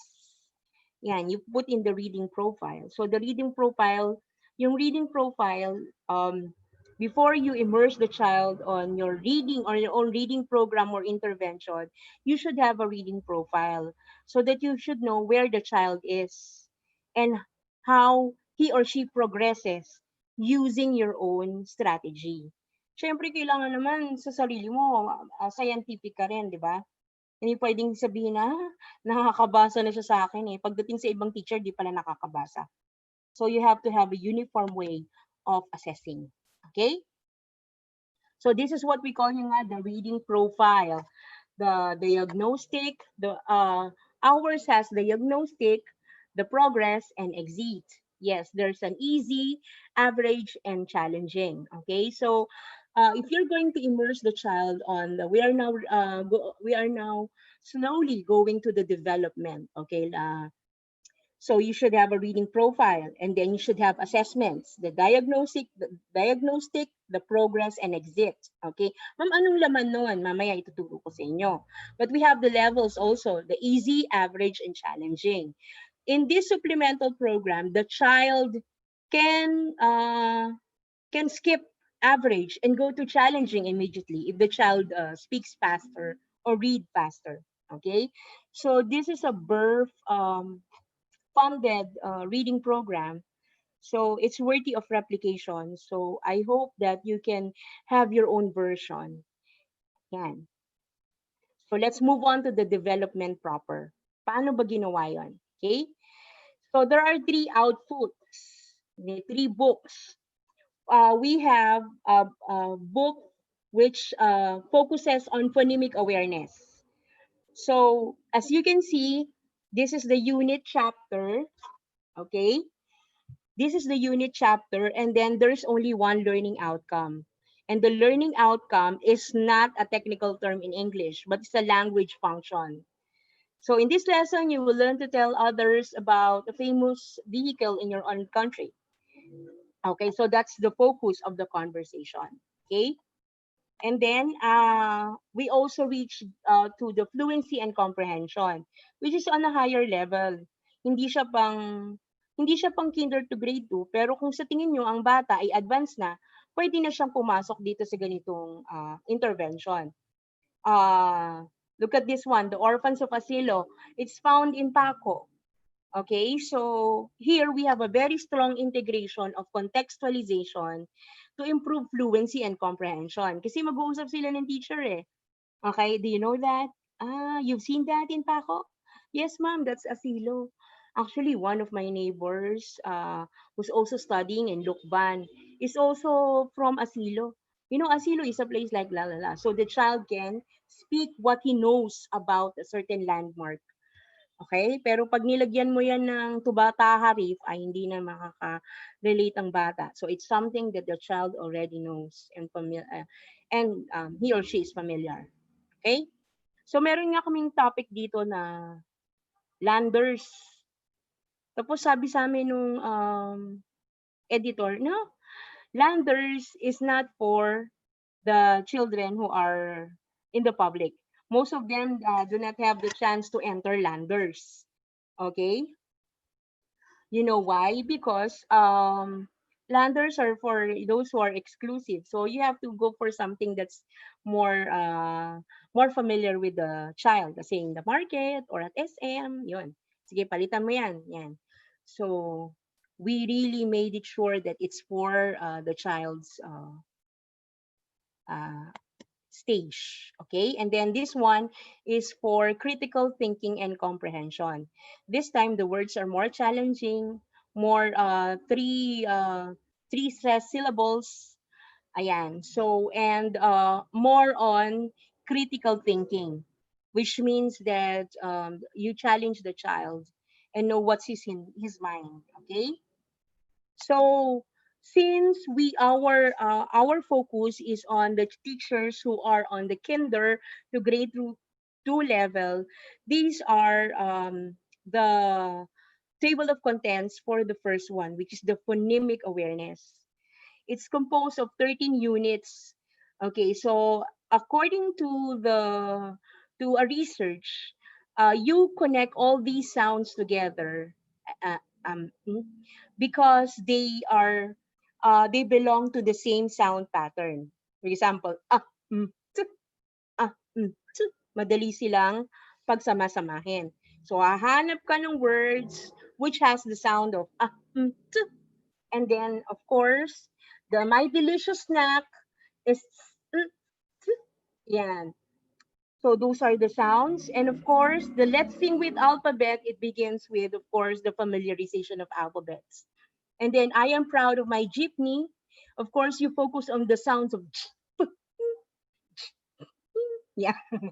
Kasi sound ang tinitingnan natin doon. Okay? Popoy's Day Out. And yan, magkakasama sila because it's easier to get familiar with the sounds. And it is so thematic. Thematic kasi the title of the book is Popoy's Reading Adventure. You know why? Because when you talk about thematic, the child will really remember and the child will get to be excited on the next chapter. Ano ba yung susunod na reading adventure ni Popoy? Okay? So we made sure that we use the right words according to the sound pattern in one unit. Later on, I'm going to show you how it looked like. Okay? Okay, so we just follow the place of articulation, just like what I told you. That is interdental. It's the meeting of the back of the roof of our mouth and our tongue. That's how you, and then you put a plosive sound. So, ibig sabihin nito, as you teach the child the meaning of the words, you also need to follow the right pronunciation using the right muscles. Okay, using the, kasi pag sinabi mo ta, ay hindi siya that is interdental, meeting of the upper and lower teeth. Okay? So, dapat andito yung back of the tongue is on the roof of the mouth and have a plosive sound. Okay? So, bilabial, upper and lower lip. So, kailangan alam mo yan when you teach phonological awareness. Okay? Now, there's a parent's involvement in the process. You know why? Because you have to give the material first to the parent and then let them do the material together before they can face you on a 25-minute remediation class. You know why? Because it's the chance for the parent and the child to bond together. And at the same time, the parent will also know the level of the child. Makikita mo pati sa parents lang na rin. Because we did this program for 6 months. And then we submit the children for intervention. Intervention, ibig sabihin, hindi lang lagi yung may mga batang bagsak or hindi makabasa. Kung gusto lang nilang mag-supplement, pwede rin. But our data focuses on the children with children who are struggling. Yan. Okay? So let me move on. Kaway-kaway naman po kayo. So I'm going to move on to the presentation of the main output. Okay, so it will never take long. I will only need around 5 minutes. So next speakers, be ready. Okay, so let me stop share. Ayan.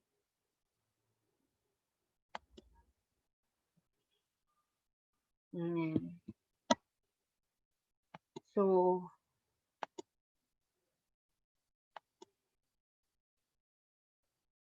let me share the screen again to show you how is it done. Yan. So the teacher should have the right training. You know why? Because of course, just like the room, the rule in TESOL, the child should be happy, the child should be confident, and of course, Maslow's need should be addressed. Busog si bata. Kumain ka na ba?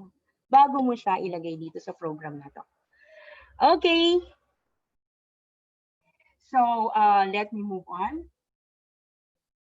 So of course, this is how to do it. Okay, so I am proud of my jeepney. So we are already in a stage where a child already knows the 26 sounds of English. Okay, so our focus are the sound of j, p, and ni. Say j and yi. Okay, so kung hindi ka pa rin napapansin ng bata, pwede kang kumuha ng rest back. Pahingin ako ng orange. Ang rest back, ito. Yan. Hello. How are you? You can use props. Kumusta ka na? We are going to teach Nene how to read. Ikaw nga. Yan. So, our language objective is, of course, today, Nene, we are going to learn how to ride vehicle. Okay? So let's move on with the warm-up. So can you name the following vehicles?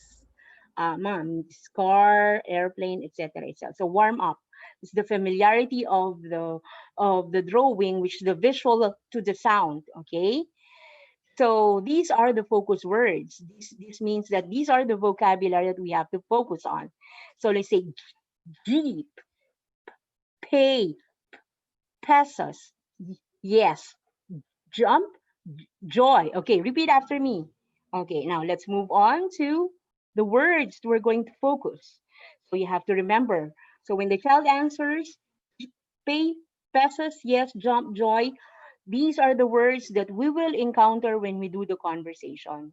Remember the basic of TESOL that I told you, that in order for a vocabulary to come into the picture is to use them in real language. So today we are going to read a conversation between Mom and Popoy. I will be the mommy and you will be Popoy. Okay? So, and then later on, we're going to switch role. Now, why is it that way? Because when you give life to the sentence, it's like you're talking to Popoy. You're talking to your child, and the child will mimic, mnemonic, the sound, your intonation. Where are you now, Popoy? I'm still on a jeep, Mom. So when you switch roles, so this time I'll play the role as Popoy and you will be Mom. Okay? Yan na. So until the child can relate the right intonation pattern. Okay lang pa ulit-ulitin mo to. It's okay. Familiarity. And then test your understanding, also aid in the comprehension. Yan, when you test the understanding, kailangan it should be level with the text. Halimbawa, yung question number 1 should be found in paragraph 1. Huwag yung hihiluhin niyo yung bata. Pag ano, no, ganun din sa mga reading test ng IELTS. Kaya kung gusto niyo mag-advance sa reading test, the question number 1 is found in paragraph 1. The question number 2 is not found in paragraph 1. So yeah, you are saving your time. Okay? So this is test your understanding. And of course, insights. That's where you have integration. Okay, what are the words? Jeep, joy, peso, ayan. And then, of course, you have to play with this. Sige nga, can you use the jeep in a sentence? Do you want to ride a jeep? So, yun. Yan. So, do you feel joyful? Let's all jump. So when the child uses these words, the child can also write the words and make their own sentences. And yeah, can you tell now others about the famous vehicle in your hometown? If not, then you are free to do the lesson once again. But if you If you can do it, then congratulations, you can now move to another unit. And that's it. Okay? So before I end, allow to me to give a couple of my 5 minutes time to give inspiration to our teachers of Manila, because this will never be successful without the teachers who really volunteered. It's like if the Lord says, "Hey, can you do it?" Yes, Lord, I can do it. Okay? So I was able to conduct this project for 3 years in my 3 homeschools before, because of the attitude of the teachers. They are humble and they are really ready to learn. And now they are authors, because I think this product is already ASBN certified. Okay, so AJ, please.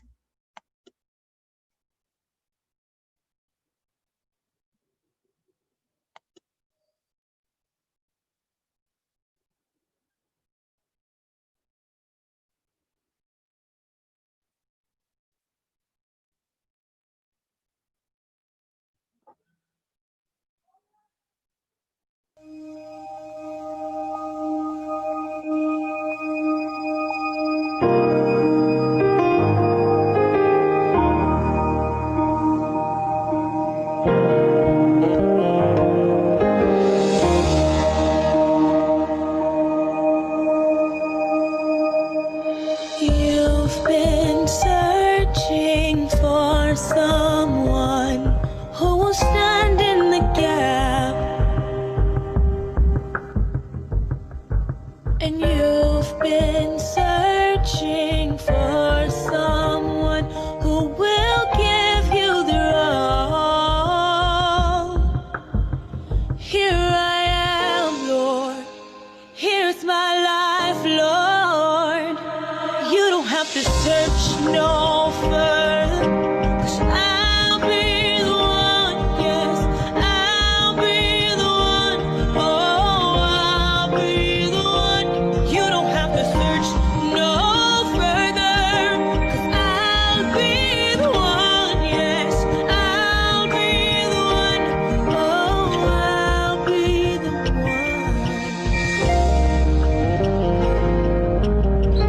Yeah.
those teachers who You serve don't as have to search tutors. no further.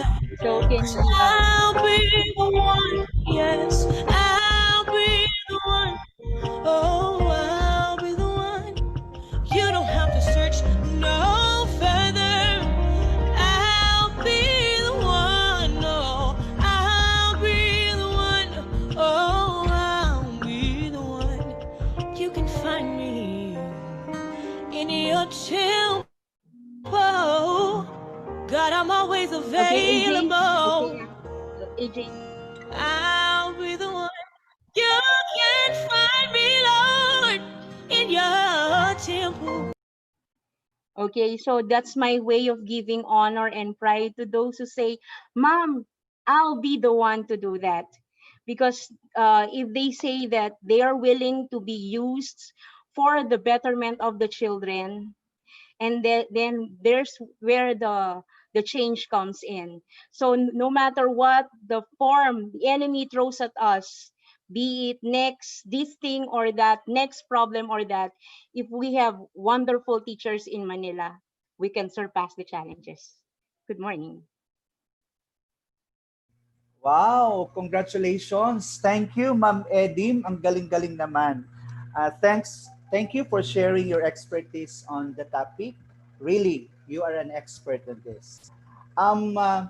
Siguro, tingnan natin ang ating mga kindergarten, grades 1 and 2 teachers, kung talagang nakikinig sila before we proceed with the other two speakers. Okay, tingnan natin, may itatanong ako sa ating mga grades 1 and kahit dito lang sa ating Zoom, there are 66 participants. Bawal sumagot ang supervisors ha.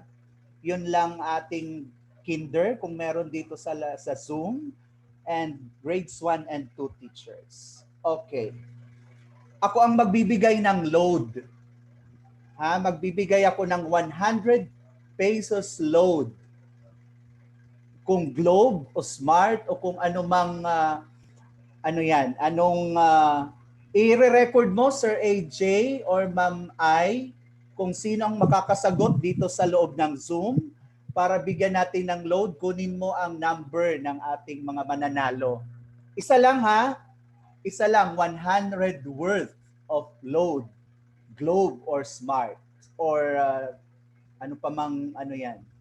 Okay, what is the meaning of tisol? Sige nga. Sinong makakapagbigay ng complete meaning of tisol from the topic discussed by our speaker, Ma'am Eddie? Sige nga. Sino makakapagbigay? Naku, parang wala yatang mananalo ng load. Ayan si Ma'am. Sino to? Si Ma'am Pamela Laurel. Sino ba yung nag-open? Sir AJ, meron bang nag-aano dyan? Tataas ng kamay? Actually, nag-chat po. Ang pinakauna nag-chat. Sige, basahin na. Sino unang nag-chat? Sino? Ang unang nag-chat po ng answer sa ating chat box ay from Ma'am Diane Cristel. Sige, anong basahin mo nga ang sagot po niya is teaching English for speaker of other languages. Okay, very good. Tama ang sagot ni Ma'am. Teaching English for speakers of other language. Sabi nga ni Ma'am Eddie, at dahil dyan, kunin mo ang number niya at bibigyan natin ng load mamaya. I-send mo sa akin yung number. And according to Ma'am Edim, meron daw 4 yan sa TESOL. Number 1 is cognitive. Number 2, mnemonic. Number 3, affective. And number 4, social. And we are going to integrate this in the 4 macro skills. And the 4 macro skills are the following. Reading, this is a passive skill. Writing, an active skill. Speaking, active. And the last is listening. This is passive.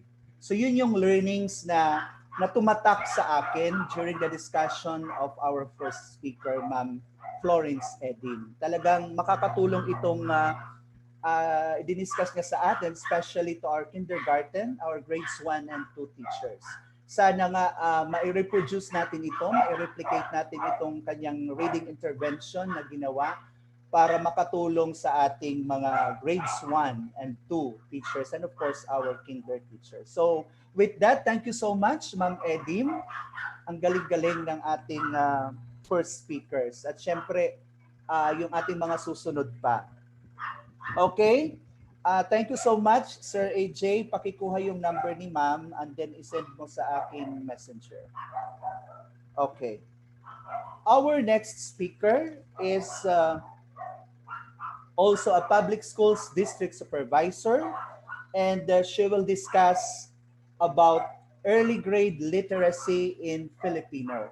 Ladies and gentlemen, our next speaker is none other than Dr. Moseta R. Dantes. Take it away, Ma'am Dantes.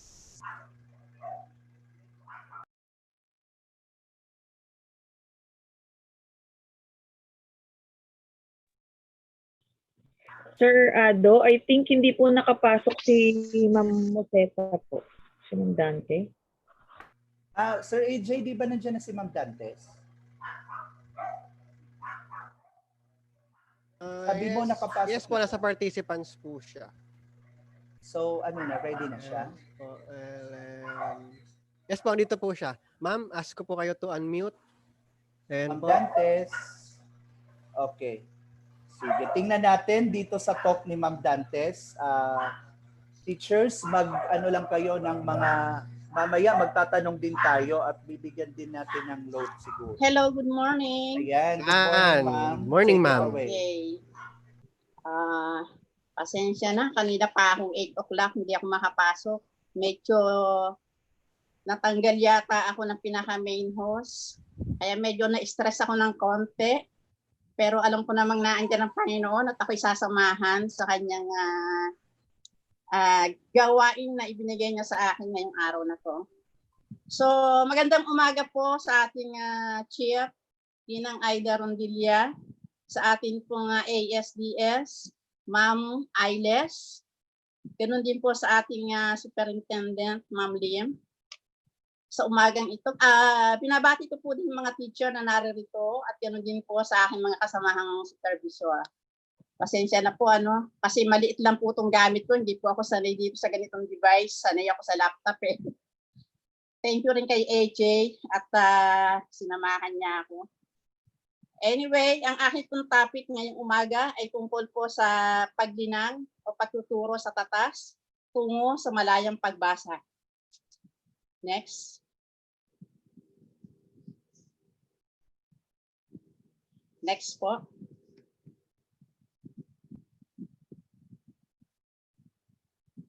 Next.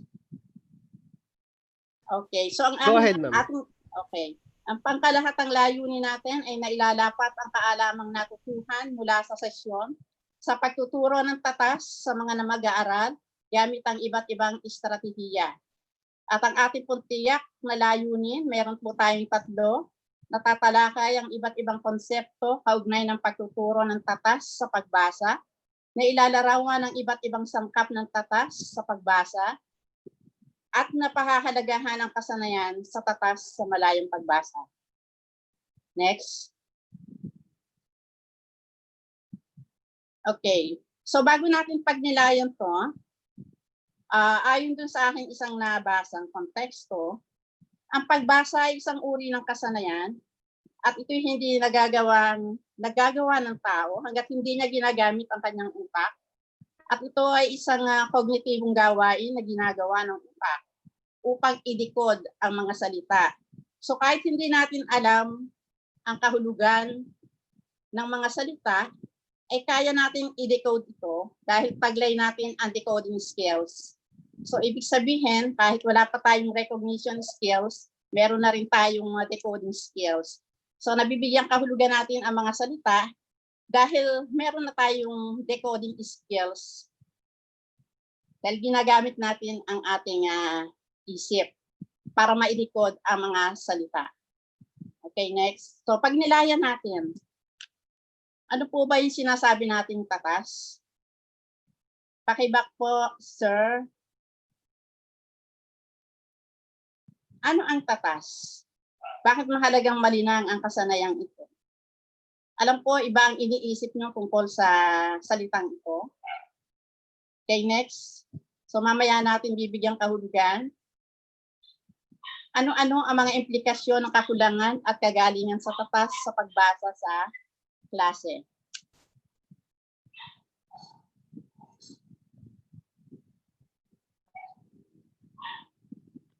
So ang tatas ba ay isa sa mga domains na nililinang sa mga bata mula sa baitang 1 hanggang 12? Next slide please. So ito po yung mga component natin. Tingnan natin kung makikita natin na ang tatas ay isa sa mga domain o component. Estratehiya sa pag-aaral, paalaman sa aklat at timbag, kamalayang phonolohiya, composition, pagpapahalaga sa wika at panitikan, pagsasalita, wikang binibigkas. Next.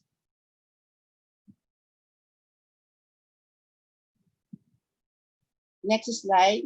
Pag-unawa sa binasa, pakikinig, pang-unawa sa napakinggan, palabikasan at pagkilala sa salita, pag-unlad, paglinang ng talasalitaan, pagsulat at pagbabaybay, panunood, wika at gramatika, kayarian ng wika. So nabanggit pa dyan ang tatas sa mga domain o component na binasa ko?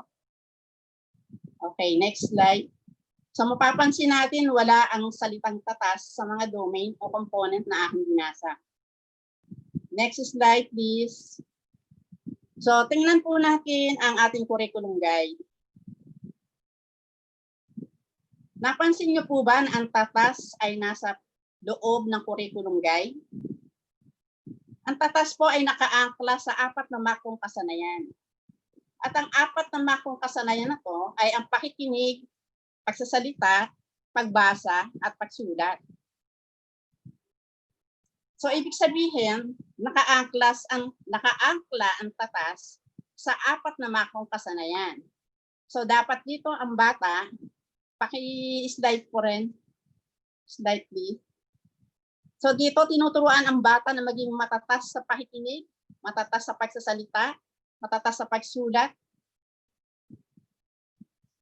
Alright, so tingnan natin ang 4 na makong kasanayan mula sa baitang 1 hanggang baitang 3.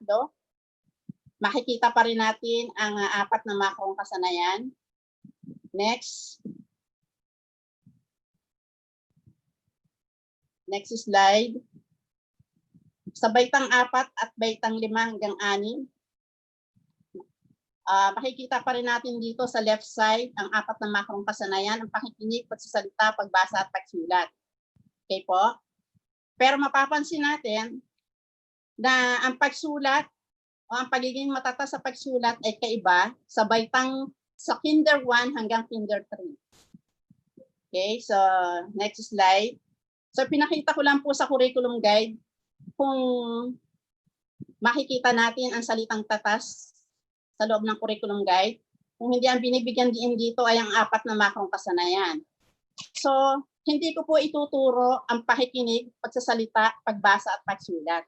Nakapokus po tayo sa tatas. So paano po magiging tatas ang isang bata sa pagbasa? Paano po natin ito ituturo? Okay, next slide.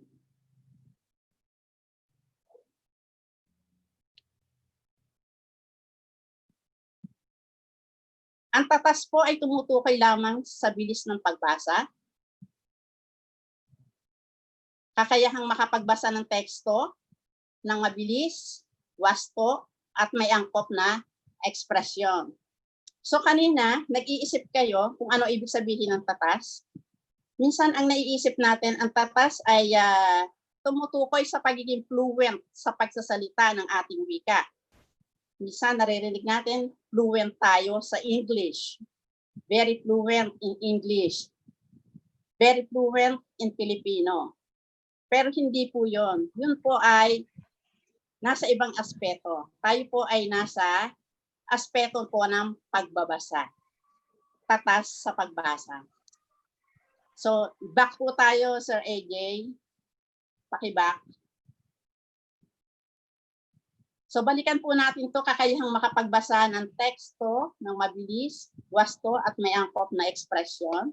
So ang keyword po natin dito is mabilis, wasto at may angkop na ekspresyon. So ibig sabihin hindi lang basta makabasa ang bata. No? Kailangan tingnan natin kung gaano siya kabilis magbasa at wasto ba ang kanyang binabasa. At makikita din natin kung may expression ba ang bata sa kanyang pagbasa. Okay, next slide.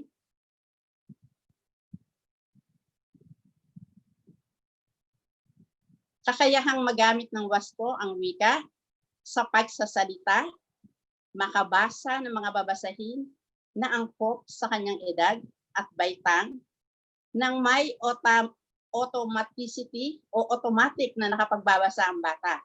Ibig sabihin, may mga bata po tayo na mabilis magbasa. Pero, kapag tinanong na natin, hindi niya naiintindihan kung ano ang kanyang binabasa. Di po ba? So, kailangan, bigyan din natin, mag-focus tayo, paano ba natin sa tuturuan upang magkaroon siya ng kasanayan na magkaroon ng pangunawa sa binasa. Okay, so, ang tatas po rin, back ay isang kakayahang magamit ng wasto ang wika sa pagsasalita at sinasabi rin dapat ang mga babasahin ay angkop sa kanyang edad. Kung siya ay grade 1, pili tayo ng mga babasahin na angkop sa kanya. Huwag po tayo magbibigay ng mga babasahin na hindi naman kayang basahin ng bata at hindi na kayang unawain kung ano ang nilalaman ng kanyang binabasa. No? O minsan kasi nagbibigay tayo ng mga babasahin na nasa grade 4, pang grade 4, pang grade 5, pang grade 3, pero hindi natin naisip na ang ating estudyante ay nasa kinder, nasa grade 1, at nasa grade 2. Okay po? So, yan po ay makikita natin sa ating gabay pang curriculum 2016. Okay, next slide. Ang tatas sa pagbasa ay parang tunog ng wika. Tunog ng nagsasalita, bilis ng wika. Ibig sabihin, hindi siya bilis ng mambabasa. Sabi nga natin, ang ating wika ay parang isang musika. Ha? Kanina, napakinggan ko si Ma'am Edim, binanggit niya kung paano bibigkasin ang mga tunog ng tama. So, kapag ang guro ay mahusay sa pagtuturo ng tamang mga tunog ng mga letra, agad na maiintindihan ng bata kung ano yung kanyang binibigkas. No? At dito makikita natin na sa pagbasa niya, ay malalaman niya kung ano yung tunog na kanyang binibigkas. At yan ay isang paraan upang maging matatas siya sa kanyang pagbasa. Kaya pag nakakarinig tayo ng mga tunog sa bibig ng ating mga estudyante, natutuwa na tayo. Kasi nagkakaroon sila ng effort na bigkasin ang mga tunog na kanyang naririnig. Okay, so next slide. Ito ay ang kakayahang makapagbasa ng mabilis, maayos, perfecto, at may angkop na ekspresyon. Okay? Next slide.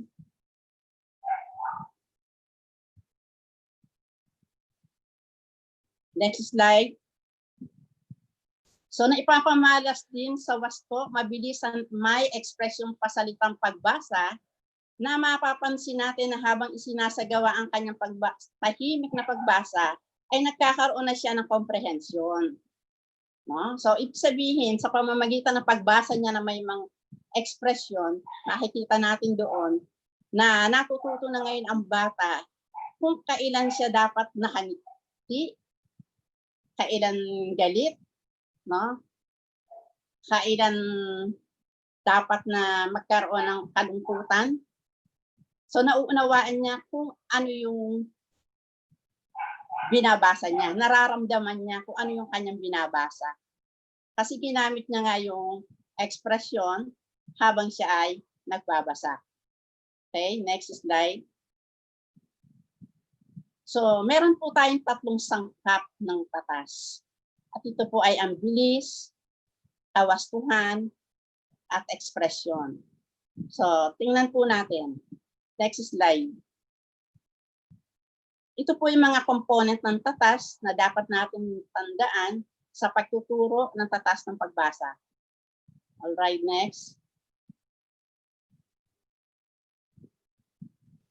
Pag sinabi natin bilis, ito po yung speed o rate ng pagbasa. Ito ay nasusukat sa word per minute ng pagbasa ng bata. So, di po ba natatandaan natin, ginagamit natin yung PhilAery. Nagpapabasa tayo ng mabilis pero hindi natin iniintindi kung naiintindihan ba ng bata yung kanyang binabasa. Diba? Okay, next. Next slide. So ito po yung instrumento na ginagamit natin. Nasusukat sa word per minute at ang kabuuan bilang ng mga salita sa talata ay atin pong i-multiply, then divide sa bilang ng segundo na ginugol sa pagbasa ng talata. Ito yung word per minute. Nabibigkas ba ng bata? Gaano niya kabilis nabibigkas ang isang salita sa loob ng 60 minutes o 60 seconds. Okay, next slide.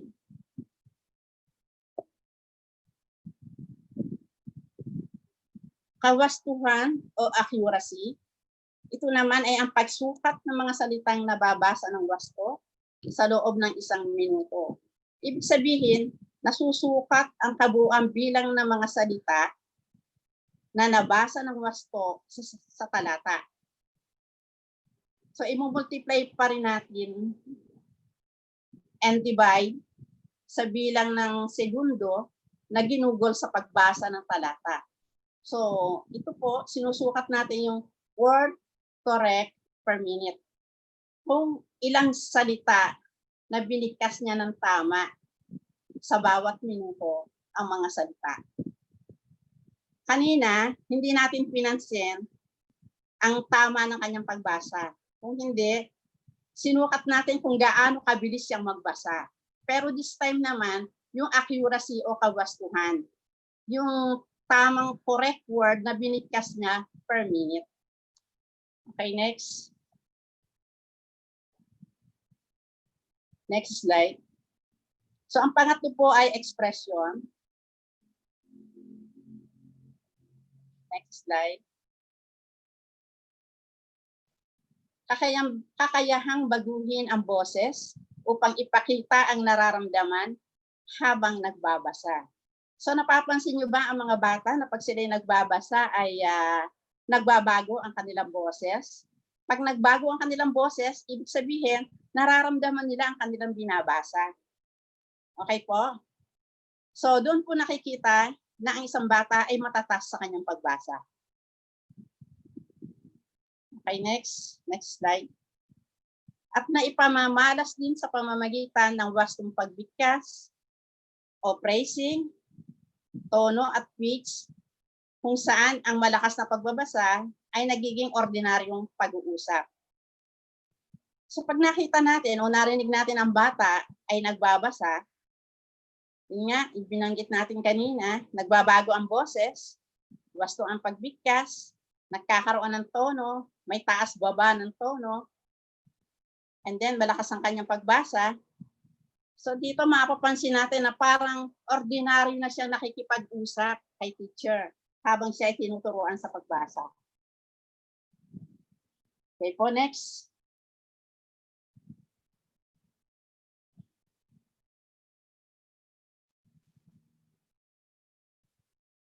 At ito po ay tumutukoy sa tono o antala o juncture at pitch habang nagbabasa. Kapag po ang bata nagbabasa, sabihin natin, nauuna yung kanyang pagbabasa, pero yung kanyang tingin sa salita ay hindi tama. Parang, di ba may mga bata tayo na kapag nagbabasa, nauuna ang pagbasa kaysa sa yung mata, ibig sabihin, nauuna yung mata sa kanyang binabasa. No? dito magkakaroon tayo ng problema sa pagbasa ng bata, lalo na kung may diferensya sa paningin, no? Nahuhuli siya, hindi siya nakakasunod. So dapat aware tayo sa ating mga estudyante na habang siya ay nagbabasa, tingnan natin kung nakakasunod ba siya sa kanyang binabasa. Kasi minsan nauuna ang bibig, no? Kaysa doon sa nakikita niyang salita na binabasa niya. Okay? So nawawala yung kanyang tono o antala sa pagbasa. So ano po ba yung sinasabi nating antala? Next. Ito yung mabilis. Ang antala o juncture, next slide, ay ang mabilis at matagal na paghinto sa pagitan ng mga salita, parirala, at mga pangungusap. Kapag matagal ang paghinto ng bata, ibig sabihin nag-iisip pa siya kung ano yung kanyang binabasa. So hindi siya matatas.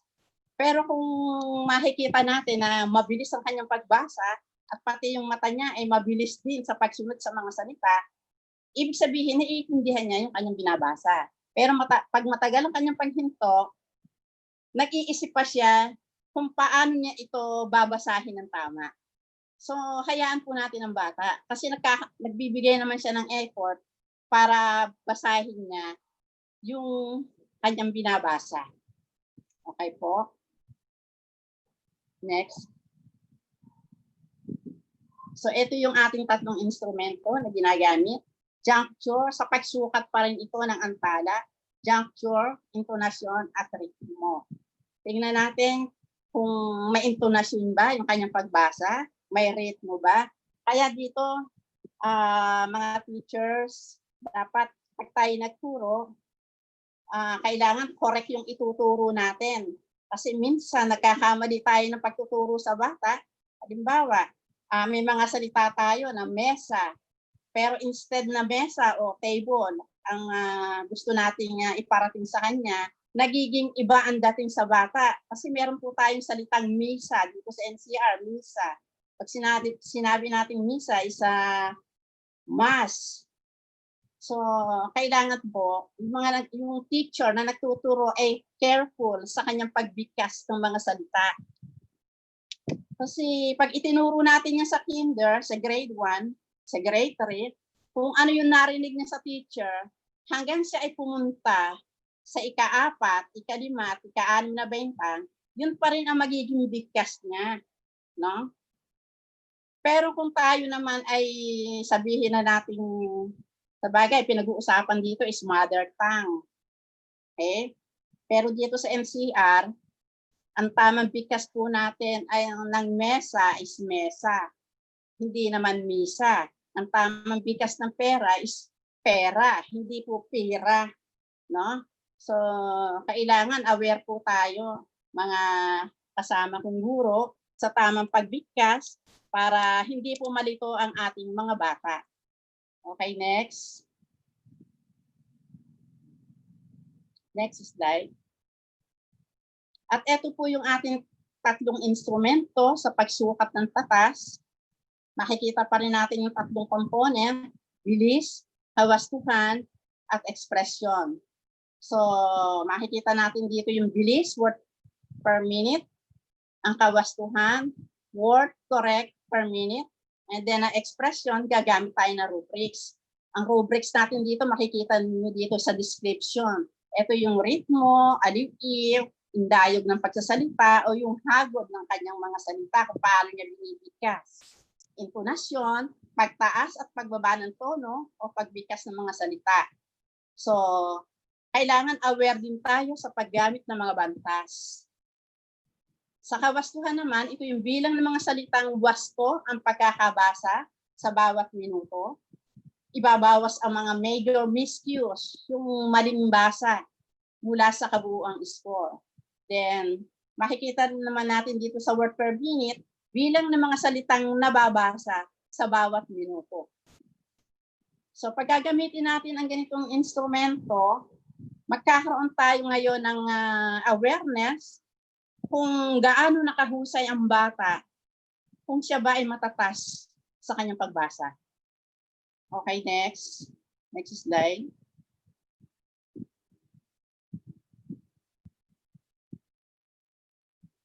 So kayo po ba ay naniniwala dito na kapag hindi natin naituro o maituro ang tatas sa kinder hanggang grade 3, magkakaroon ba ng problema pagdating sa baitang 4? At kapag ang isang mag-aaral sa baitang 3 ay hindi matatas sa pagbasa, magkakaroon din siya ng problema sa comprehension pagdating sa correction, baitang 4 hanggang 6. Di po ba?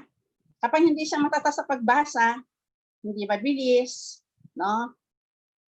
Doon natin makikita ang problema ng bata kasi sabi ko nga kanina, ang pagbasa ay isang gawaing kognitibo na nade-decode ng bata ang kanyang nababasa.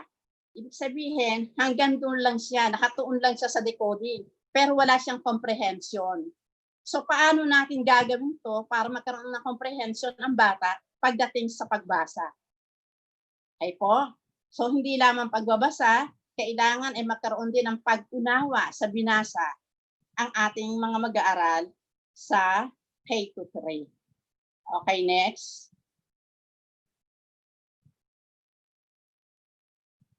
Kapag ang isang mag-aaral sa baitang 2 ay hindi matatas sa pagbasa, magkakaroon din siya ng problema sa comprehension pagdating sa baitang 3 at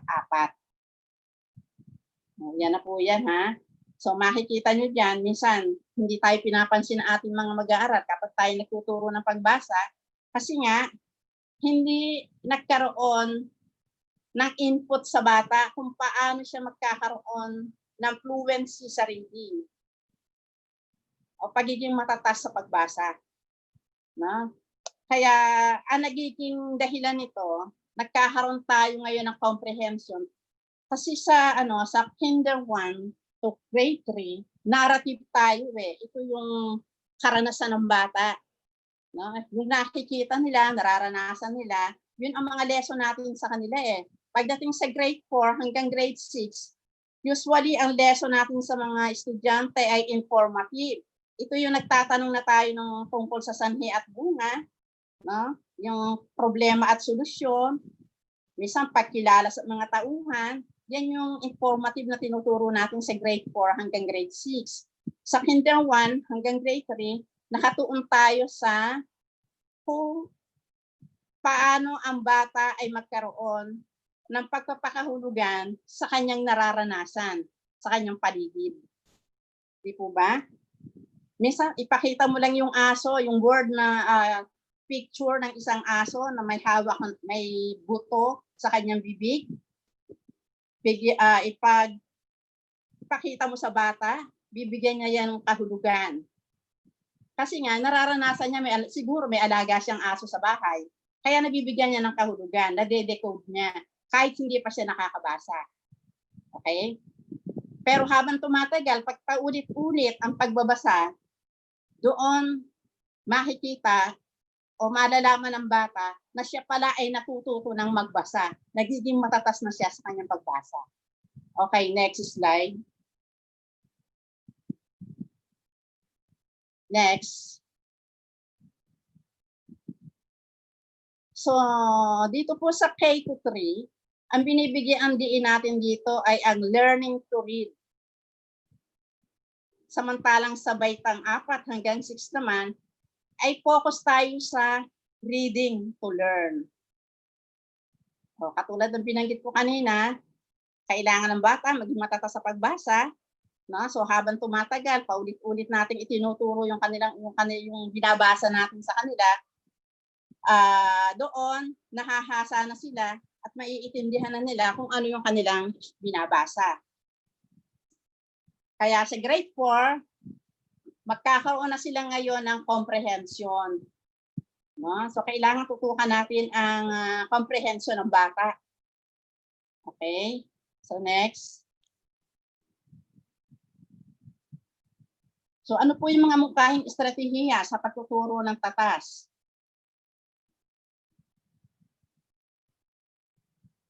Ito po, ginagawa na natin to. Ito yung one-on-one approach sa pagtuturo ng tatas. Sa bahay, dahil tayo ay online, pwedeng tayo, teacher, magturo tayo ng one-on-one. Pwede rin naman ang nanay o kung sino mang kasama niya sa bahay. No? At ito yung ginagawa, babasahin muna ng guro o na isang malayang mambabasa o independent reader ang isang kwento na paulit-ulit kasama ng di gaanong marunong bumasa. Ito yung simultaneous repeated reading. So sa bahay, pwedeng gawin yan sa online. May kasama siyang sabihin na natin si mother, yung kapatid, o kung sino man na magaling magbasa, no? At dito, magwa one-on-one sila. Babasahin nila ng paulit-ulit nung batang hindi gaanong marunong bumasa. Approach lang po ito doon sa mga batang hindi marunong bumasa. So, dahil tayo po ay online, pwede nating ibigay ito sa ating, kung sino man yung ating partner sa bahay. No? Bigyan niyo po sila ng instruction kung paano ang gagawin. Okay, next.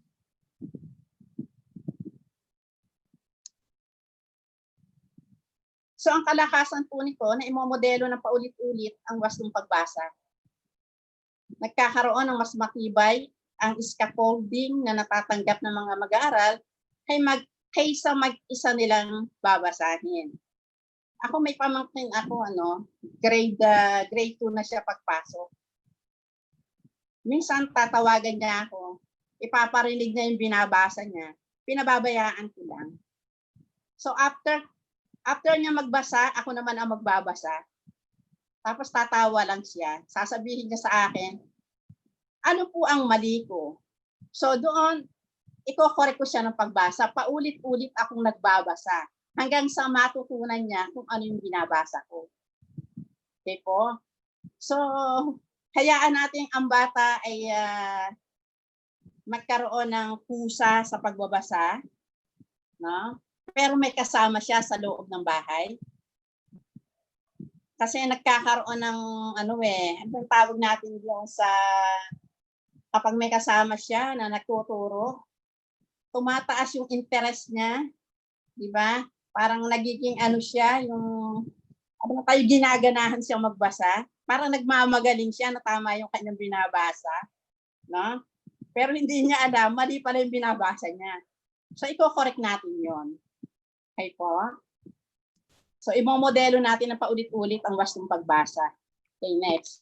So, ang kainaan, talagang matrabaho. Matrabaho talaga siya. Nangangailangan ng partisipasyon ng isang matanda o malayang mambabasa sa bawat gawain sa pagbabasa. Mahirap talagang ituro ang reading. Lalo na kapag may ginagawa ang magulang, naglalaba, nagluluto. No? Tapos yung bata nagbabasa. Mahirap po talaga.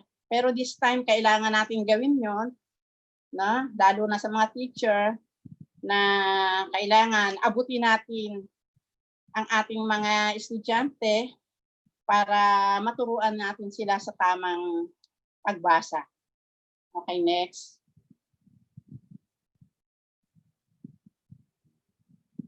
Echo reading. Sa echo reading, ito ay isa ring one-on-one approach sa pagtuturo ng tatas. Babasahin muna ng guro ang isang linya, pagkatapos babasahin naman ng bata. Ito, inuulit ko ulit. Kailangan ang teacher careful sa pagbabasa ng bawat linya ng mga salita.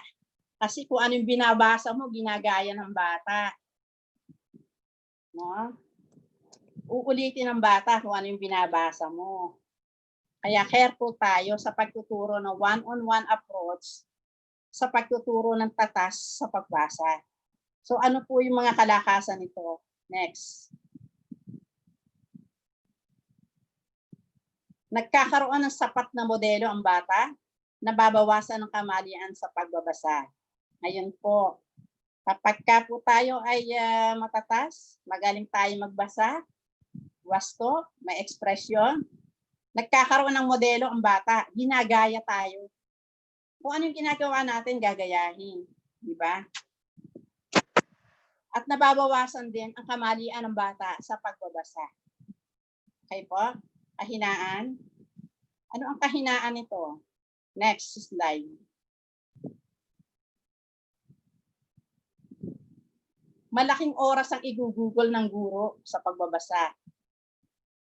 At siyempre, nangangailangan ng sapat na enerhiya ang teacher. So ang teacher ngayon ay gagawa ng kanyang paraan kung paano niya tuturuan ang kanyang mag-aaral. Talagang nakakaubos ng enerhiya ito sa ating mga guro. Pero trabaho natin yan, kailangan talaga nating sundan ang ating mga bata para sila ay magkaroon ng tatas sa kanilang pagbabasa. Kasi kung pababayaan natin siya, maiiwan siya. Ano po? So kung may partner pa rin sa bahay, bigyan din po natin ng mga instruction kung sino man yung magiging partner niya para magkaroon siya ng tamang tatas sa pagbasa ng context o ng teksto. Okay, next.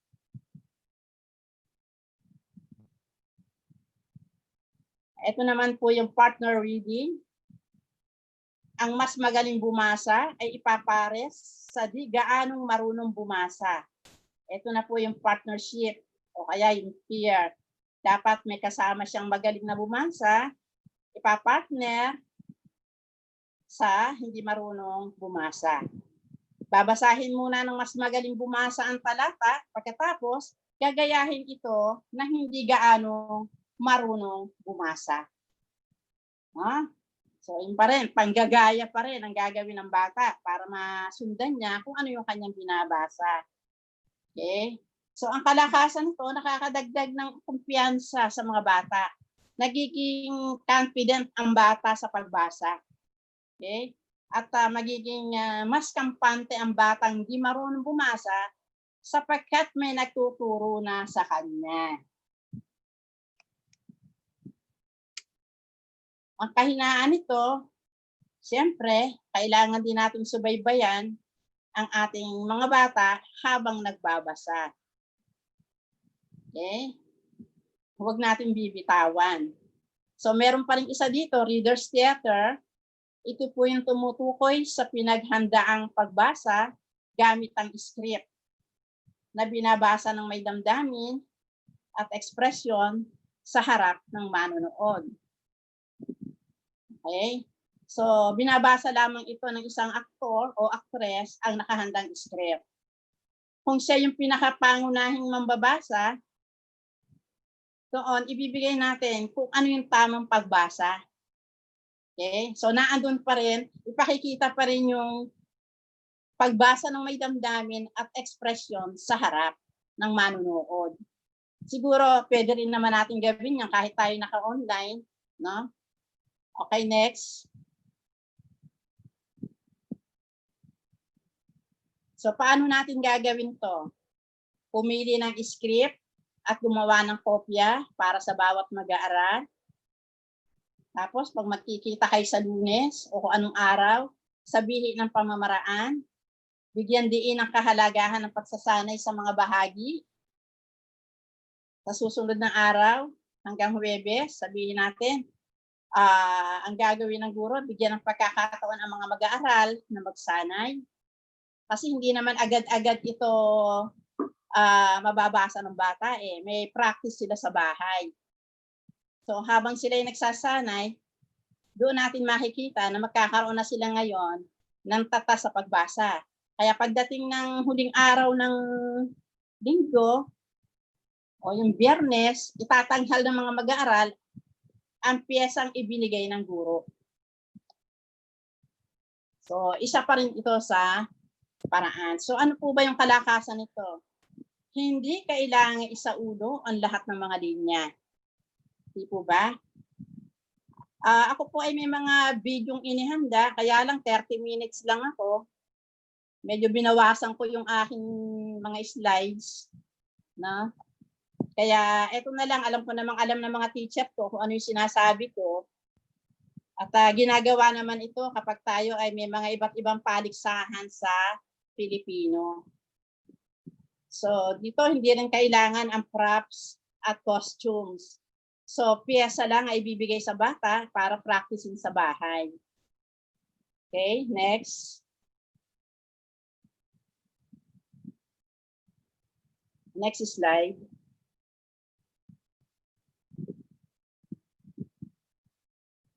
Hello.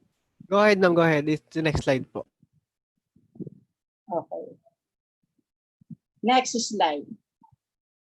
All right, mabisang paraan upang mahasa. Okay, back. Mabagan, back. All right. Ang kalakasan nito, isa pa rin mabisang paraan upang mahasa ang makrong pasanayan sa pagbasa, tulad ng pagsasalita, pakikinig, at pagbasa. So, doon ngayon lumalabas yung 4 na makrong kasanayan, yung mga skills sa pagbasa, pagsasalita, pakikinig, at pagbasa. So, hindi pa rin siya nawawala. Andun pa rin kapag ginamit ang read or theater. Okay, next. Next slide. Meron din tayong tinatawag na choral reading. Ito yung isa sa pinakamalimit na gamitin sa klase. Pumipili tayo ng talata na madaling basahin sa klase. At pagkatapos, ipapaliwanag ang kahalagahan ng wastong pagbasa, bilis, kawastuhan, at ekspresyon. Okay, so pag tayo nagtuturo, tatandaan natin, hindi yung basta na lang tayo nagbabasa. Tuturuan talaga natin kung paano ang tamang pagbasa. Kasi minsan, pag nagbasa tayo, halimbawa, sabihin, isa sa pinakamalimit gamitin. Dapat turuan natin ang tamang basa. Isa sa pinakamalimit gamitin sa klase, pumili ng talata na madaling basahin sa klase. Doon, dapat tuturuan natin ang tamang bilis ng pagbasa at kawastuhan at ekspresyon. So, ipaliwanag natin kung bakit mahalaga ang ganung mga component. Okay, next. Mas maraming bata ang natuturuan sa isang upuan lamang. Diba? May mga strategy tayo pag nagtuturo tayo sa choral reading. Yung bata na hindi marunong magbasa, nakakasabay. Huwag natin, kasi usually, kapag nakita natin ang bata ay nakaupo, bumubuka lang yung bibig, pinagagalitan na agad. Huwag po, kasi pag nakikita natin siya gano'n, nakikinig yan. At gumagawa siya ng effort para siya ay makabigkas. Pinakikinggan niyang mabuti, bumubuka lang ang bibig niya. Pero, isang paraan yun para siya ay matutong magbasa. Nagkakaroon siya ng kumpiyansang magbasa kasama ang ibang bata. No? So, ibig sabihin may effort siya. Gumagaya siya, sumasabay. Okay, next. Kaya lang, ang kahinaan dito, hindi kagad na iwawasto ng guro ang kamalian ng mga mag-aaral. Kasi nga sabay-sabay sila. Hindi natin ma-identify kung sino yung mga batang hindi nagbabasa. Usually, na-identify natin kapag bumubuka lang bibig, hindi natin naririnig yung kanyang binabasa. No? Okay, next. So, yan lang po.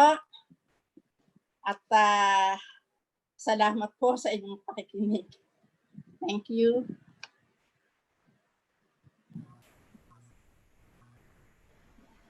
Hello, AJ. Okay, maraming salamat, Dr. Para Moseta ako nagsasalita sa walang Ardantes, tao. for sharing your expertise on this topic. Okay, so ayan. Marami din tayong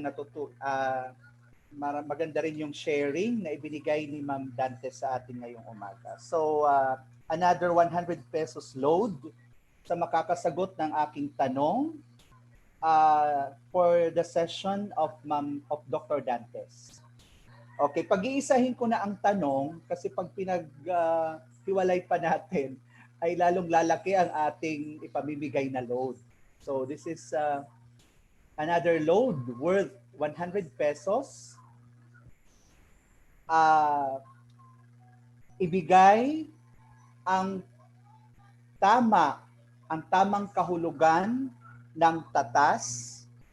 At ano-ano ang tatlong instrumento sa pagsukat ng tatas? Ayan, una, ano ang ibig sabihin ng salitang tatas? At ano-ano ang tatlong instrumento sa pagsukat ng tatas? Okay, go! Sinong unang makakasagot ay bibigyan natin ng load. Pakitype lang sa ating chat box ang inyong Pakitype lang po sagot. sa chat box at nakaabang po Ano kami. ang ibig sabihin ng salitang tatas at ano-ano ang tatlong instrumento sa pagsukat ng tatas? Okay? Tingnan Ayan natin po. kung talagang nakikinig ang ating mga kindergarten at grades 1 and 2 teachers. Okay, maraming salamat nga pala sa ating mga nanonood sa ating live via YouTube. We have how many participants, viewers, Sir AJ? 594 po. 594. 594 plus in our Zoom, we have 65 participants. Yes po, bali po.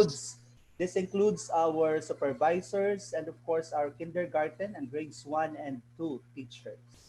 Okay po. Bali po, dito po may nag-chat na ba? po. Tingnan mo na nga kung... So, bali, ang unang-una pong nag-chat ng sagot ay si Ma'am Ruby Misa Rodriguez po. Bali po, ang sagot po niya ay bilis ng pagbasa, bilis, wasto, ekspresyon. Ayun po ang kanyang sagot. Hindi niya isinunod ang tatlong instrumento ng pagsukat ng tatas. Ayun po. Ayun lang po ang kanyang chat po. Dapat dalawa.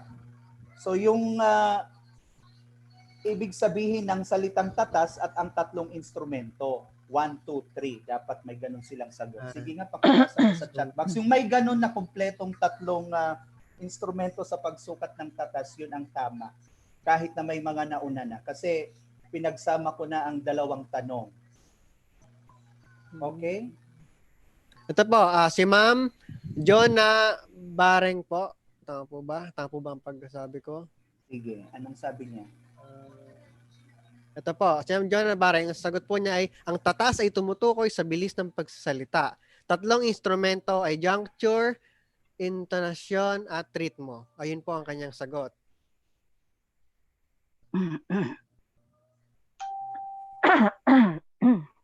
Bilis. Bali po, ayun po. Si Meron pang yes nandiyan po. pa ba si Dr. Dantes? Yes po, dito po siya. Oo, di ba yung juncture, intonasyon at ritmo iba yon? Hello, Ibang ma'am. instrumento yon? Ask po natin to unmute.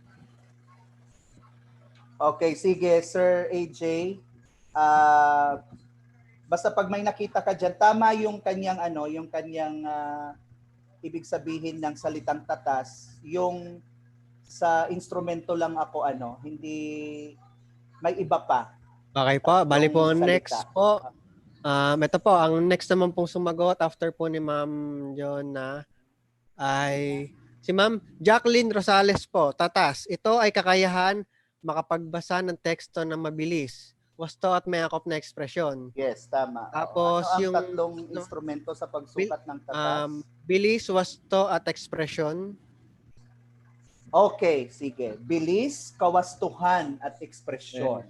Ayan po. Okay, sige. I-record mo na ang pangalan ni Ma'am. Pakihingi yung kanyang cellphone number at bibigyan natin ng load. Okay, so muli, maraming salamat, Ma'am Dantes, for sharing your expertise on the topic, early grade literacy in Filipino.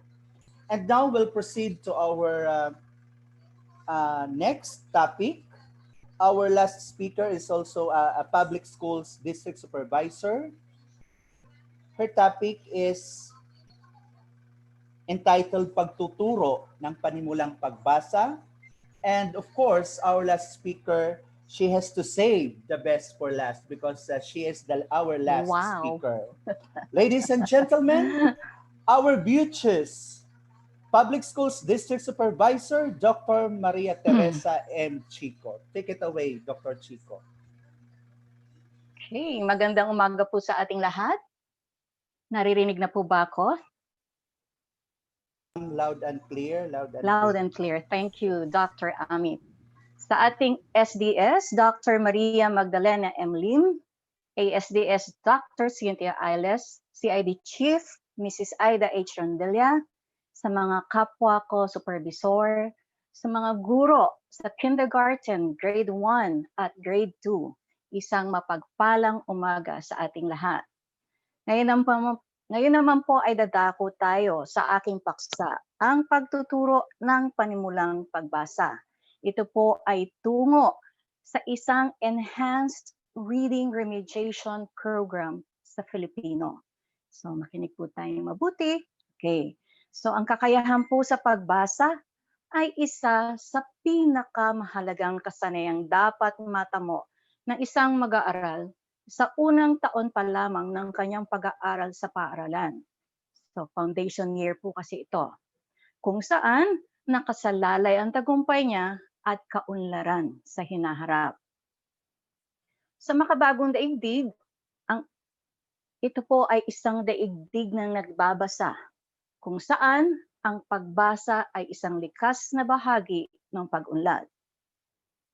Subalit, batid natin na ang mga pangkalahatang resulta ng mga pambansang pagtataya ay nagpapakita na marami pa sa mga batang mag-aaral na nasa mababang antas ang nahihirapan na matamo ang pamantayan sa pagkatuto sa early language, literacy, at numeracy.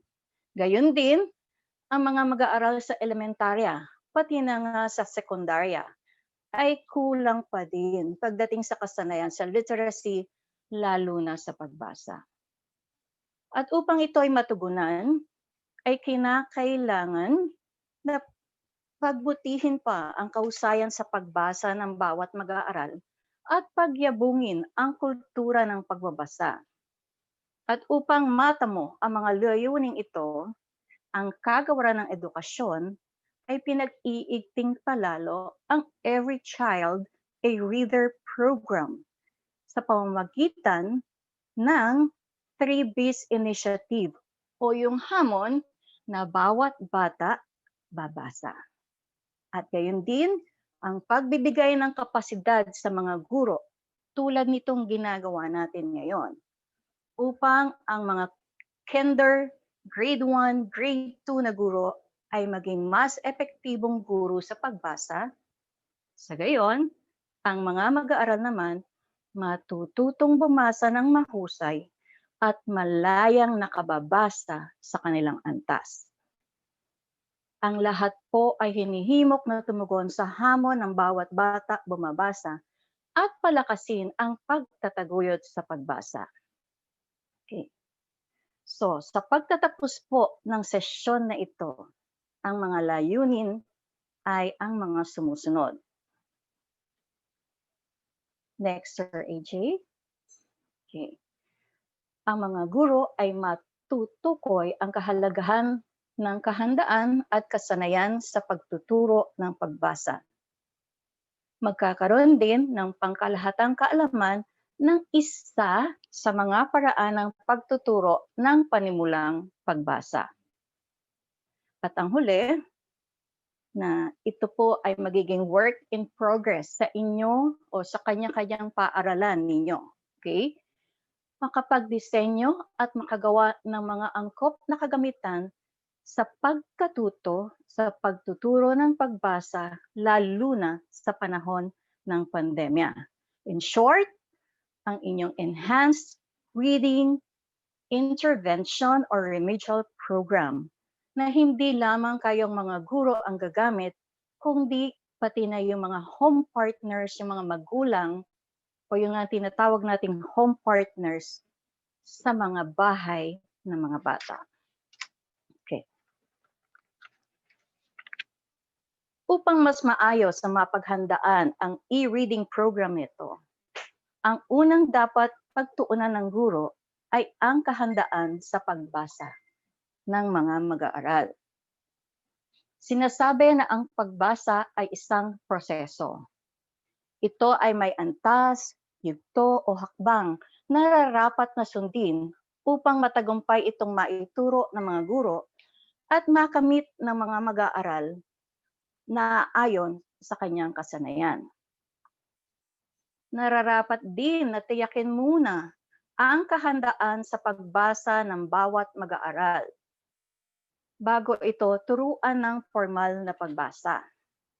Kasi nga, di ba, kahit anong sipag, kahit anong sikap, kahit anong tiyaga ng guro sa pagtuturo na matutong bumasa ang mag-aaral, kung hindi naman siya handa, baliwala lahat ng effort ng guro. Ganon, ating isa-isahin ang mga palatandaan sa kahandaan sa pagbasa. Ano ba to? So teachers, you have to watch for this, no? Ang una, nakikita ang pagkakatulad at pagkakaiba ng hugis, anyo at laki. Sumunod, nakikilala na iba ang B sa D. This is a very common problem at first, no? Ang M sa N, ang W sa M, ang O sa Q at iba pa. Ganun din, nakakahawak na ng aklat na wasto at maayos. Napapansing mabilis ang pagkukulang ng bahagi ng isang bagay o larawan sa isang tingin lamang. Okay, so ano pa? Napapangkat-pangkat ang magkakatulad na ibubukod-bukod ang naiiba or naibubukod ang naiiba. Nakauulit ng buong pangungusap at mauulit ang narinig na pahayag. Naihahagod ang paningin sa larawan o limbag nang mula kaliwa pa kanan. Yan. So, nabivisualize nyo ba yung mga learners? Okay. Meron pa na isa sa ayos sa wastong pagkakasunod-sunod ang 3 hanggang 4 na larawan. Nakapagsasalaysay ng payak na kwento at nakapag-uugnay ng kawilihan sa aklat, sa pagbubuklat ng aklat, pagkilala ng aklat, mga larawan at simbolong naroon. So yan po yung mga palatandaan na ang bata ay handa na para sa panimulang pagbasa. Kung meron na po sila niyan, then you can move to the next level. At ito po ay ang panimulang pagbasa. Okay. Pero ano po yung mga dapat nating isaalang-alang sa panimulang pagbasa? Again, maari pong ito ay inyo nang nagawa sa kanya-kanyang klase. Ibibigay lang po natin itong mga dapat niyong isaalang-alang upang inyo pong ma-check kung ito po ay inyong nang ginagawa at kung hindi pa, dito po sa susunod na panuruan taon ay magagamit niyo siya. Okay. So ang mga dapat isaalang-alang, number 1, unti-unting bilang ng salita lamang ang dapat ipasok sa mga araling babasahin. Yan. Pagkilala sa bagong salita. Okay, kanina napahapyawan na po ito ni Dr. Dantes at even sa English, meron na din pong ganyang mga reminders. So pwede pong kombinasyon ng pantig na kilala na sa tulong ng larawan o maaaring sa pamamagitan ng paggamit ng pangungusap.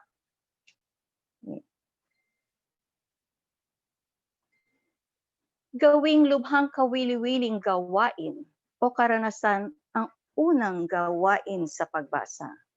Kasi nga po, di ba, kapag ang bata hindi kawili-wili yung una niyang eksperyensya or karanasan, mahirap pong ipaulit sa kanya sa susunod na pagkakataon. So we have to make sure kawili-wili yung magiging karanasan ng bata. Sikaping mapalawak ang nababasa at maunawaan ang mga salita, parirala at pangungusap.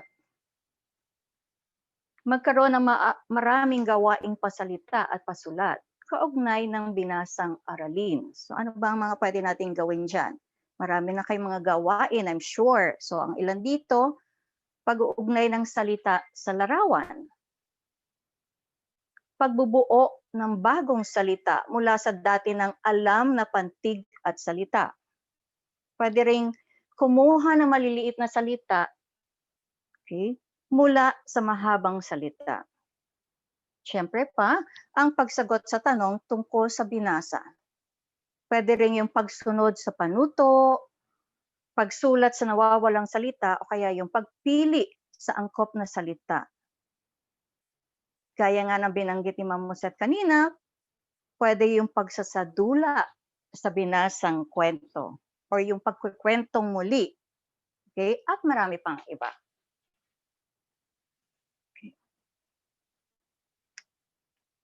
Okay.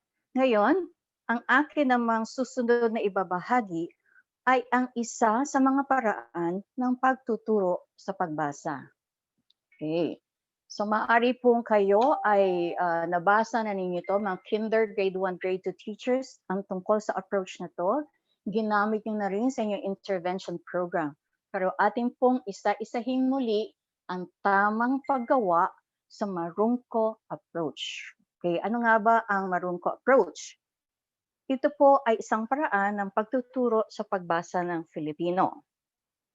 Unang hakbang para sa madaling pagkatuto ng isang bata na magbasa at makaunawa sa kanyang binabasa. Ang mga tunog ng isang wika ay may pasalitang simbolo na maaaring maging letra o simbolong pasulat. Maari namang maging pasalitang simbolo ang mga simbolong pasulat kung ating babasahin ang mga ito.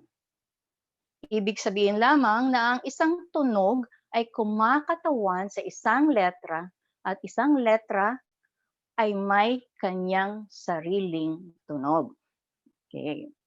So ang marungko approach po ay gumagamit ng 28 letra ng makabagong alfabetong Filipino. Okay? So doon po sa English, 26, sa Filipino, 28 kasi kasama ang NG at ang ENY. Okay. So ito po ay itinuturo sa ganitong pagkakasunod-sunod. Okay. Ang mga titik po ay may pagkakasunod-sunod kung paano ituro base sa kadalian nitong bigkasin at dahil mas madaling gamitin or madalas gamitin ang mga titik na to. So paano po yung pagkakasunod-sunod? Ito po yung mga titik. M, S, A, I, O, B, E, U, T, K, L, Y, N, G, N, G, P, R, D, H, W, C, F, J, N, Q, V, X, Z, at N. Yan po yung 28 titik na sunod-sunod. Okay. Ang marungko approach ay gumagamit ng 4 na antas ng pagbasa. So sabi natin, ang pagbasa ay isang proseso. So kung hindi nyo man po gusto yung pagkakasunod-sunod, ito pong proseso ay magagamit nyo po ng sakto sa klaseng inyong hahawakan. Okay. Sa unang antas, ito po ay binubuo ng mga sumusunod. Sir AJ, pagpapakilala ng mga larawan ng mga bagay na nagsisimula sa tunog na pinag-aralan. Next slide. Halimbawa po, ang pinag-aaralan na tunog ay M. Anong larawan ang ating gagamitin? Larawan ng mangga, mata, mani, mansanas, at iba pa. Next slide, Sir AJ.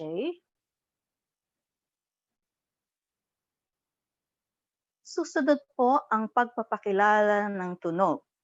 So kung letrang M, ito ay tunog M.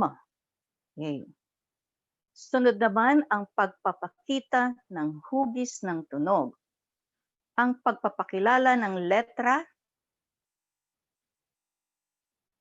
ang pagpapasulat ng hugis sa hangin, sa sahig, sa palad at iba pa. Ang ika-anim ay ang pagpapasulat ng hugis ng letra sa papel. At ang panghuli ay ang pagpapasulat ng simulang tunog. So halimbawa, mata, ang unang tunog ay M. Okay. Ang ikalawang antas ng pagbasa ay ang pagsasama-sama ng mga tunog upang makalikha ng isang makabuluhang salita. Halimbawa, ang mga tunog na M, S, A, ama, mama, asa, sama, sasama, aasa, masama. Ang ikatlong antas ng pagbasa naman ay ang pagpapakilala ng mga pantulong na kataga o tinatawag nating kitang salita. Sa English class, ito po ang ating tinatawag na sight words. Ang mga halimbawa po nito ay ang, mga, si, ay, ng, at kay. At sa ikaapat na antas ng pagbasa, ito na po ang pagbubuo ng mga parirala at pangungusap. Halimbawa, sama-sama ang mga ama, ang mga mama. Sasama ang mama kay ama. Aasa ang mama sa ama. Sa gayon po, maaari na rin po silang sumagot ng mga tanong na may sino, ano, saan, nasaan, at kanino. Susunod ang pagbasa ng mga ikling kwento na may 3 hanggang 5 pangusap at ang pagsagot ng mga tanong tungkol sa kwento. Okay. Tingnan natin ang mga halimbawang gawain. Bubuo tayo ng mga salita sa pamamagitan ng mga letrang M, S, A, I, O, B. Or yung mga tunog na M, ma, S, A, I, O, P. Okay. Baso, abo, iba, basa, baba, masiba, mabisa. Ang mga halimbawa naman ng mga parirala na pwede nating mabuo gamit ang mga titik kanina. Iba ang abo, ang mga baso, bomba sa baso. Tignan natin ang mga halimbawang pangungusap na maaring mabuo. Ilan lang po ito sa mga pangungusap na maaring mabuo. Ha? Ang mga baso ay basa. Babasa si Sam. Ang baba ni Sisa ay basa. Iba ang aso sa oso. Masiba ang mga aso. Okay. Ngayon, sa pamamagitan naman po ng mga letrang M, S, A, I, O, B, E, U, T, K, L, Y, N, ay makabubuo tayo ng mga salitang yoyo, noo, bota, tabo, lobo, ibon, butas, mata, luya, ubas, kain. Gamit pa rin ang mga kaparehong titik, ang mga parirala na maaring mabuo ay mata ng ibon, bola sa ilalim ng kama, lobo sa mesa. Sa parehong mga letra, ang mga pangungusap naman na mabubuo. Tingnan natin. Ang lobo ay kay Bea. Kakain ng ube si Tina. Kulay itim ang siko ni Lea. Nasa mesa ang tasa. Takot ako sa leon. Okay. Mula sa pangungusap, maaari na tayong magkaroon ng mga tanong. Okay. Halimbawa, ang lobo ay kay Bea. Kanino ang lobo? Kay Bea. Kakain ng kalabasa si Tina. Sino ang kakain ng kalabasa? Si Tina. Kulay itim ang siko ni Lea. Ano ang kulay itim? Siko ni Lea. Nasa mesa ang tasa. Nasaan ang tasa? Nasa mesa. Takot ako sa leon. Saan ako takot? Sa leon. Okay. Mula sa parirala, sa pangungusap, tignan naman natin ang isang halimbawa ng nabuong maikling kwento. May lobo sa loob ng kotse. Kay Bambi ang asul na lobo. Masaya si Bambi sa lobo niya. Ito po yung mga katanungan mula sa maikling kwento. Kanino ang lobo? Anong kulay ang lobo? Sino ang masaya? Nasaan ang lobo? Alright. So, ganoon po tumatakbo ang marungko approach. Ngayon, samahan niyo ko. Ako po yung magpapakita ng 4 na aralin. Yung pong paksang aralin para sa aralin 1, 2, 3, 4 or aralin 1, 2, 3, 4 at kung paano po madedevelop yung magmula sa tunog, sa salita, sa syllable or pantig, sa salita, pangungusap, at sa maikling kwento. Okay. So, para sa aralin 1, letrang M, tunog M. Ma, ma, ma, ma. Pagkatapos po, ang guro ay gagawa na ng mga iba't ibang gawain. Aralin 2, letrang S, tunog S.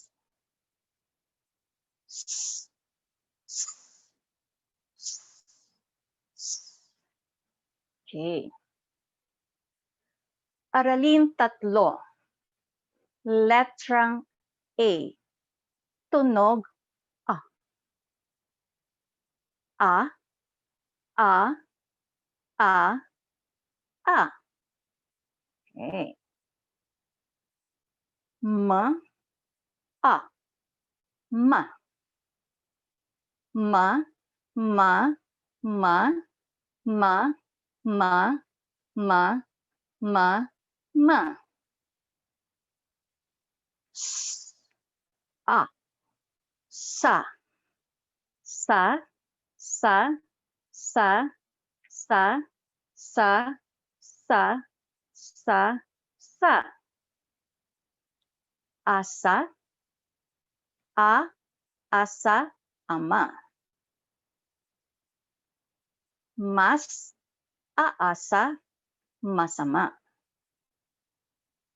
Mama, masa, sama-sama. Masama, sa. Samasa. Masasama, sa.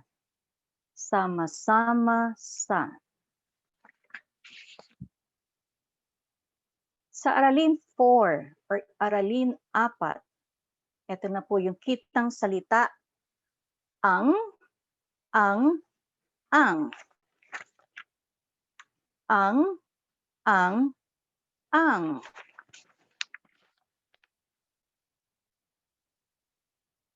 Ang, asa ang ama, ang masa. Sasama ang masama.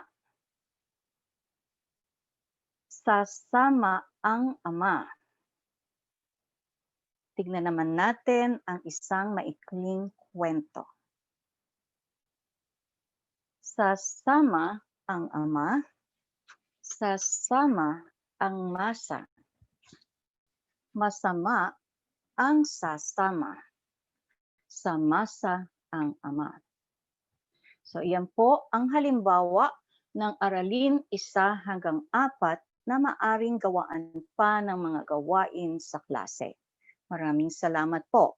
At ngayon, balikan natin ang mga hakbang sa pagbasa.